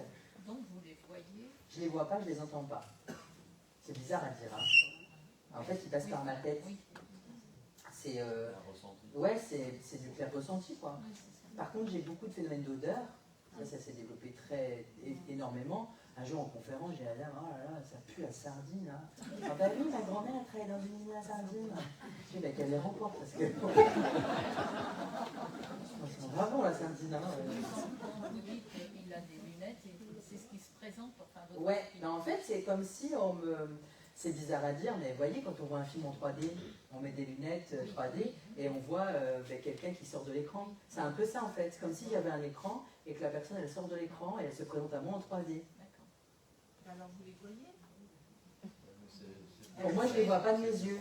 Ah oui, c'est ça. Je ne les vois pas de mes yeux, je les vois dans ma tête. Je sais qu'il y a, je sais qu'il y a une présence, parce que je ressens je sais qu'il y a une énergie. Alors, je sais qu'il y a quelqu'un qui est ici, par exemple. Je sais qu'il y a quelqu'un qui se tient devant la table, il est debout et il regarde droit devant lui. Je ne sais pas ce qu'il veut, ce monsieur. Il y a un monsieur qui est là, qui est debout, qui attend, il doit attendre quelqu'un pour passer un message. Et il est très patient d'ailleurs. Et je sais qu'il est là, mais je ne le vois pas de mes yeux. Oui, bah oui. Et je ne l'entends pas de mes oreilles. Ça peut surprendre. Hein. Des fois, je dis, il me dit que... En fait, il me dit par télépathie, en fait. Il me transmet une info. C'est beaucoup d'images. Des fois, je vois la phrase s'écrire, en fait, hein, des fois. Hein. Des fois, il me montre, je ne comprends pas. Je dis, je ne comprends pas. Il me montre une citrouille. Ah bah oui, mais j'aime pas Halloween. Ah bah oui, mais il vous offre des citrouilles, alors. Ça peut être ça peut être tout bête. Des mots, c'est pas forcément des phrases complètes, parfois. Mais à chaque fois... le but du message, c'est de transmettre ce que je vois, en fait. Donc, des fois, ça peut être très brouillon, comme ça peut être d'une clarté incroyable. Et comme j'ai toujours, tout se suit mais ne se ressemble pas. Donc, il y a beaucoup de médiums qui m'ont dit, mais si, tu vois. Ouais, mais moi, tant que je ne verrai pas de mes yeux. Et là, ils m'ont dit, c'est pas tout de suite. Bon, ben, ok, j'ai le temps. parce que j'en ai encore peur un peu, c'est pour tout vous dire. Hein. Moi, j'ai pas envie de la nuit de me réveiller et de voir des défunts dans mon salon en train de faire. Bon, ben, on t'attend pour demain. Hein. Mais non, ça me fait un peu peur encore la nuit. Ben, parce que justement, quand j'étais gosse, toutes ces histoires de fantômes que je regardais à la télé, ben, ça me fait encore. Mais aujourd'hui, quand je parle de fantômes avec des gens, des fois les gens ils disent oh, j'ai plein de frissons, ça me fait peur. Moi, j'ai plus cette sensation de frisson maintenant. Et quand j'ai des frissons, ça veut dire qu'il y a une confirmation. C'est-à-dire que là-haut, ils m'ont donné une info que je transmets. Soit ils me donnent un frisson, soit ils vont taper dans le meuble de ma cuisine. Alors j'entends toc, je dis ah, bon ben c'est bon, hein, je suis dans le bref. Ouais. Oui, ah c'est le plus chiant ça. Ou quand ils parlent pas. J'ai une maman, elle est venue me voir 2 fois, et son fils était là. Hein. Et à chaque fois, je lui dis, il me donne des petits détails qu'elle seule peut savoir. Et à chaque fois, je lui dis, mais votre fils, il ne parle pas. Elle dit, je sais, il ne parlait pas de son vivant, mais ça me fait chier parce qu'il ne parle à aucun médium. Et je dis, ben, je suis désolée. Mais il vient quand même. Il vient quand même. Mais des fois, j'ai rien. Hein. Ah ouais, quand j'ai rien, c'est rare, mais ça arrive. Et quand j'ai rien, bah, je dis à la personne, bah, on va décaler. Je remets toujours un deuxième rendez-vous, 2 semaines ou 1 mois après, parce que peut-être que la première fois, il n'a pas pu venir. Après, c'est peut-être avec moi que ça passe pas aussi. Hein. Parce qu'il faut savoir que le médium, c'est comme à la radio. Je veux dire, si on a une fréquence telle pour écouter telle station de radio, ben la fréquence dont moi je suis connecté, le défunt, il faut qu'il se connecte à ma fréquence aussi. Et moi, il faut que je m'élève, il faut qu'il baisse, il faut qu'il abaisse ses énergies, etc. Mais de rien avoir, je dirais pas que ça m'est déjà arrivé. Je pense que c'est surtout par rapport à la personne qu'il y a en face. Si elle est apte à entendre ou pas. La dernière consultation la plus compliquée que j'ai eue, c'était le mois dernier, justement, avec une dame où je lui donnais des infos et à chaque fois elle me disait non, non, non. Et à un moment donné, je lui dis, je comprends pas, je vois plein de poissons, il y a des poissons partout, qu'est-ce que c'est que ce genre de poissons? Elle me dit, je vois pas. Et 10 minutes après, elle me dit, ah ben il y a ma belle-mère, elle était poissonnière, c'est peut-être ça.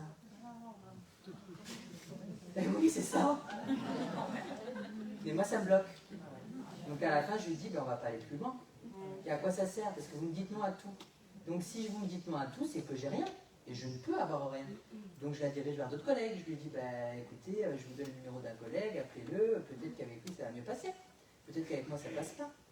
Mais il faut savoir que la médiumnité, au-delà du fait que le médium doit vous dire des choses qui prouvent la présence d'un de vos défunts ou d'une personne que vous connaissez, ça a aussi avant tout un échange. Parce que nous, on ne peut pas tout savoir.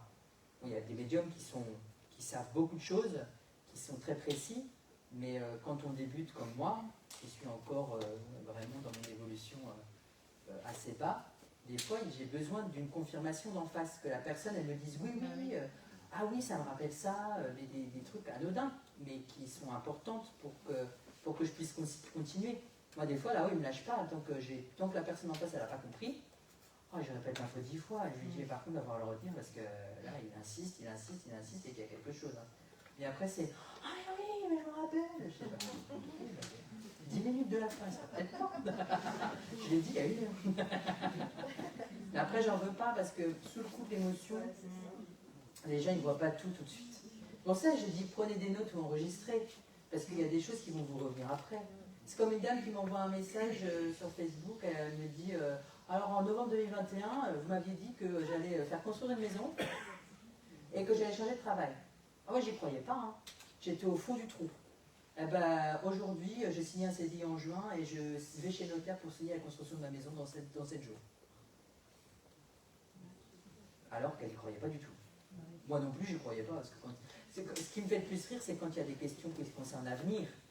Des fois, les gens, je leur dis « Ah, vous allez changer de voiture ?» Ils me disent « Bah non. » Je dis « Ben, vous ne pouvez pas le savoir puisque c'est votre avenir. » Moi, je vous dis « Oui. » Ah oui. Je dis « Comment vous pouvez me dire non alors que c'est peut-être pas dans vos projets ?» Mais pour moi, vous avez... Des fois, les gens ils me disent « Oui, mais bon, on change de voiture tous les 2-3 ans, c'est normal ce que je dis. » Ben, pas toujours, parce qu'à un moment donné, moi j'ai dit à une dame, je lui ai dit, elle se reconnaîtra, c'est une personne que j'apprécie énormément aujourd'hui, je lui avais dit « Tu vas changer de voiture. » Elle me dit « Mais j'ai déjà changé il y a 3 semaines. » Bon, des fois, les défunts, comme il n'y a pas de temps là-haut, je leur dis « Ah, mais c'est peut-être ça. C'est peut-être parce que... peut-être que c'est fait. » Et non, t'es passée à la roue. Elle me dit, non, non, elle va changer de voiture. Et je lui ai dit, bah non, tu vas changer de voiture. Et elle me dit, je vais avoir un accident ou quelque chose. Je dis, bah écoute, moi je vois pas quelque chose de grave, mais tu vas être obligé de changer. Et je dis bien obligé. Elle m'envoie un message 6 mois plus tard. Elle a eu un accident, elle en a rien eu. Mais la voiture était épave, elle a dû changer de voiture. Et après je lui ai dit, c'est pas de ma faute. Hein. Promis. Hein. Mais c'est que des choses comme ça. En fait, c'est ça qui est compliqué quand on communique avec un défunt et qu'on peut confirmer sur son passé, sur votre passé, etc. C'est génial parce qu'il y a des réponses qui viennent tout de suite. Mais quand on va parler sur l'avenir, en fait, les gens, ils vont se tabler sur leurs projets qu'ils ont envie de faire. Et des fois, ça ne se passe pas du tout comme eux, ils ont envie. Moi, quand je dis aux gens, vous n'allez pas rester dans le travail que vous faites, hein. Ils me disent, ah bon, et tout. Je dis, ben oui, c'est plus dans vos énergies. Vous avez raison. Bah oui. Je ne veux pas avoir la grosse tête, mais c'est ce qu'on me transmet, quoi. Donc, oui, forcément. Après, je peux me tromper, hein. Je dis toujours, hein, je suis un être humain, je ne comprends pas tout ce qu'on me donne, je peux me tromper, il n'y a pas de souci, hein. Je ne suis pas une machine, hein, vraiment pas. Et des fois, là-haut, ils partent tellement vite, ou ils partent dans une langue que je ne comprends pas. Un jour, j'ai eu un défunt, sa fille qui était là, et elle était d'origine de l'Est de la France, mais de l'Europe de l'Est, mais je ne savais pas de la France, de l'Europe de l'Est, pardon, mais je ne savais pas quelle origine elle était. Et à un moment donné, son père, il parlait un peu en une langue bizarre, que je ne comprends pas, et il me dit Préviet. J'ai dit, c'est ça. Et je dis à la dame, je dis, bah écoutez, votre papa, il me dit Préviet. Et là, elle se met à rigoler, elle veut dire, ah, mais il est en train de me dire salut. Ah, ben je parle russe maintenant.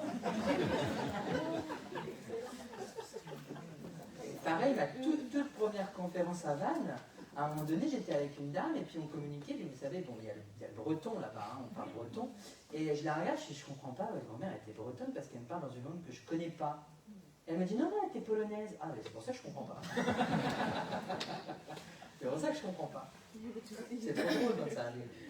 Et quand les confirmations se font en direct, c'est encore mieux, quoi. C'est plus beau. C'est plus beau. Oui. Quand vous êtes en consultation, comment vous faites pour couper le mental? C'est comme quand on allume la lumière. C'est machinal. Des fois, le mental est encore présent. Hein. Surtout quand la dame, elle me dit non. Et moi, je me dis, oh là là. Je me dis, est-ce que je suis médium ou... Ça me remet beaucoup de doutes sur mon travail. Parce que je me dis, ça se trouve, pourtant, avec toutes les confirmations que j'ai à côté, rien qu'avec la peinture, je me dis, oulala. Et en fait,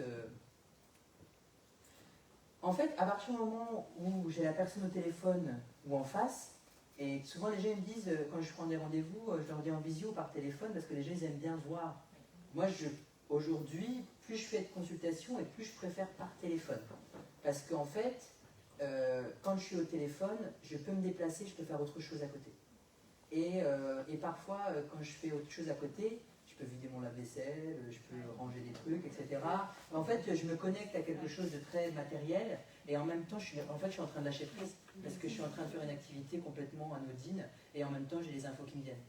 Et quand je suis en visio, c'est pas que c'est plus compliqué, mais en visio, je dirais que je bouge moins, je suis moins en train de vivre. C'est pour ça, quand je suis en conférence, j'ai besoin de bouger, j'ai besoin d'aller vers les gens, j'ai besoin de me sentir vivre, de me sentir être en fait. J'ai besoin de me sentir connecté ici. Après, il y a l'esprit qui reste concentré sur la il y a l'esprit qui reste concentré sur l'image, effectivement. Bien souvent, j'ai les yeux fermés. Des fois, les gens me disent, ça va? Oui, vous inquiétez pas, je ne dors pas. Je suis concentré. Après, ça marche pareil. Hein. Mais quand les gens... Parce que moi, je propose toujours, parce que des fois, les gens, ils aiment bien voir aussi, mettre un visage. Je vous ai jamais vu, voilà... vous rayonnez, voilà, ils ont envie de voir mon aura, de se connecter, quoi, ce que je comprends parfaitement. Mais c'est vrai que moi, aujourd'hui, par téléphone, et puis ça se fait tellement naturellement, enfin, je branche, j'appelle la personne, et bonjour, ça va bien, oui, ça va, ah, vous avez du monde derrière vous, ah bon, oui, vous n'êtes pas dans le moment, oui, je suis pas dans le moment, paf, et après ça s'enchaîne. En fait, il n'y a pas de préparation. Moi, des fois, je dis le matin, si mon premier rendez-vous, il est bien souvent à 10h, il se peut que j'ai été encore en peignoir 5 minutes avant la consultation, hein, ou que je viens de finir mon café. Hein, j'ai pas besoin de grosses préparations, je mets une bougie, hop, c'est parti, la journée, sur les chapeaux de roue, quoi. Et vous faites souvent des nettoyages énergétiques après vous... Jamais. Non? y en a qui le font, hein. C'est tout à leur honneur. Hein. Et moi, je leur dis, c'est bon, la porte est là, vous pouvez partir. Non, en fait, je suis tellement fatigué à la fin de la journée que de toute façon, la connexion, elle se ferme naturellement, quoi. Et puis, à l'époque, j'avais beaucoup cette image avec Hélène, moins avec Alan. Mais à l'époque, quand je faisais des conférences en visio, je faisais des lives, en fait, contact défunt sur mon groupe Facebook, sur un vieux groupe Facebook qui n'existe plus aujourd'hui. Et je voyais toujours cette image de Hélène qui faisait sortir les défunts par une porte comme en boîte de nuit et qu'elle fermait le double battant et elle disait c'est bon, tu peux sortir. Souvent comme ça, c'est souvent comme ça. Aujourd'hui, j'ai plus cette image parce que j'en ai plus besoin, parce que je ferme et j'ouvre plus naturellement et de plus en plus en fait, j'arrive à comprendre, même si j'ai toujours des doutes. Hein. Je doute pas de ce qu'il y a, mais je doute de moi. Je laisse venir aujourd'hui. Et si ça coïncide pas, c'est pas grave. Ça vous est jamais arrivé de tomber sur des défunts mauvais? Ah si. Ça Ah ben, si. Ah ben moi je leur dis de toute façon que s'ils viennent me faire chier, moi je vais les faire plus chier qu'eux. Donc ils ont juste à partir. Et ça va, ça se passe Et bien. puis ils s'en vont. Okay. Vous savez, moi je dis toujours, celui qui a le pouvoir, c'est celui qui est sur Terre. Si. C'est vous qui êtes incarné, c'est pas eux. Eux, ils ont besoin de vous pour vivre. Mais si vous dites, ben vas-y, viens me faire chier, tu vas voir que moi je vais te faire chier plus que toi tu vas me faire chier. Alors je peux vous dire, récitez juste une prière. Je peux vous dire, ça leur fait peur. N'importe quoi, même si vous l'inventez.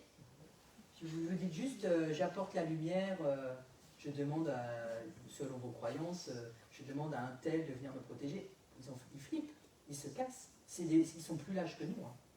Nous, on en a peur parce que c'est un truc qu'on ne connaît pas. Mais ils sont plus lâches que nous. Il y en avait un méchant il n'y a pas longtemps chez moi. Hein. Je l'ai découvert en faisant un soin à une dame. Je fais rarement des soins, mais quand on me le demande, je le fais. Et la dame pensait qu'elle avait quelque chose sur elle. Et donc, elle avait effectivement quelque chose que j'ai réussi à faire passer. Et je me suis dit, c'est venu chez moi ça. Mais j'ai entendu, quand j'ai entendu, hein, on se comprend maintenant, quelque chose de très grave et de pas normal. Dans mon salon, mais loin de moi. Parce que d'habitude, les défunts, ils se mettent à côté de moi. Des fois, ils viennent me faire des bisous, ils me touchent les cheveux, ils viennent me faire des câlins. Mais là, c'était loin de moi et je sentais quelque chose de pas très très net. Ah ben, je peux vous dire que ni deux. Hein. Je l'ai engueulé déjà, je dis qu'est-ce que tu fous là? T'as rien à faire ici. Et en fait, en faisant le soin à la dame, je me suis fait un soin à moi-même, en fait, là-haut, on se soignait en même temps. Et en fait, cette personne-là était là chez moi depuis très longtemps. Peut-être 2-3 mois.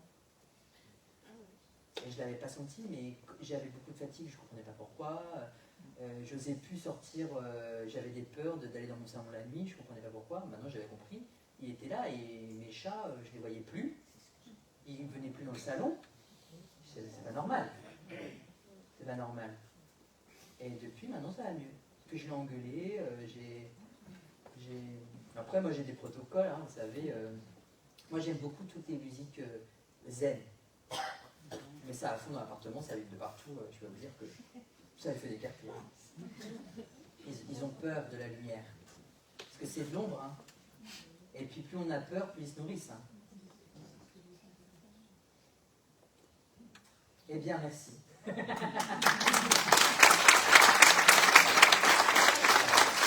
pas à aller vous santé, boire un petit coup, et puis on se revoit après dans la deuxième midi.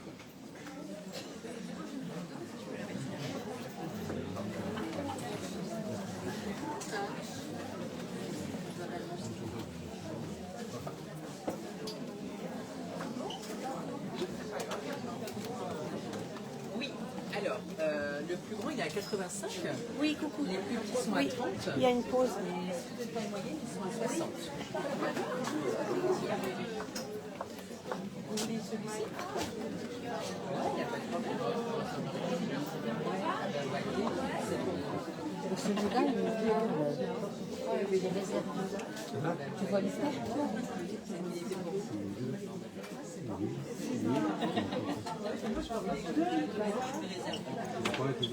Non, mais c'est ça, c'est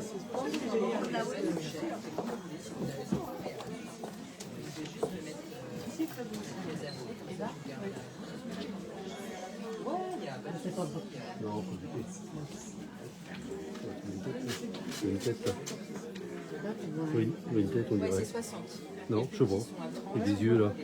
Les yeux. Je sais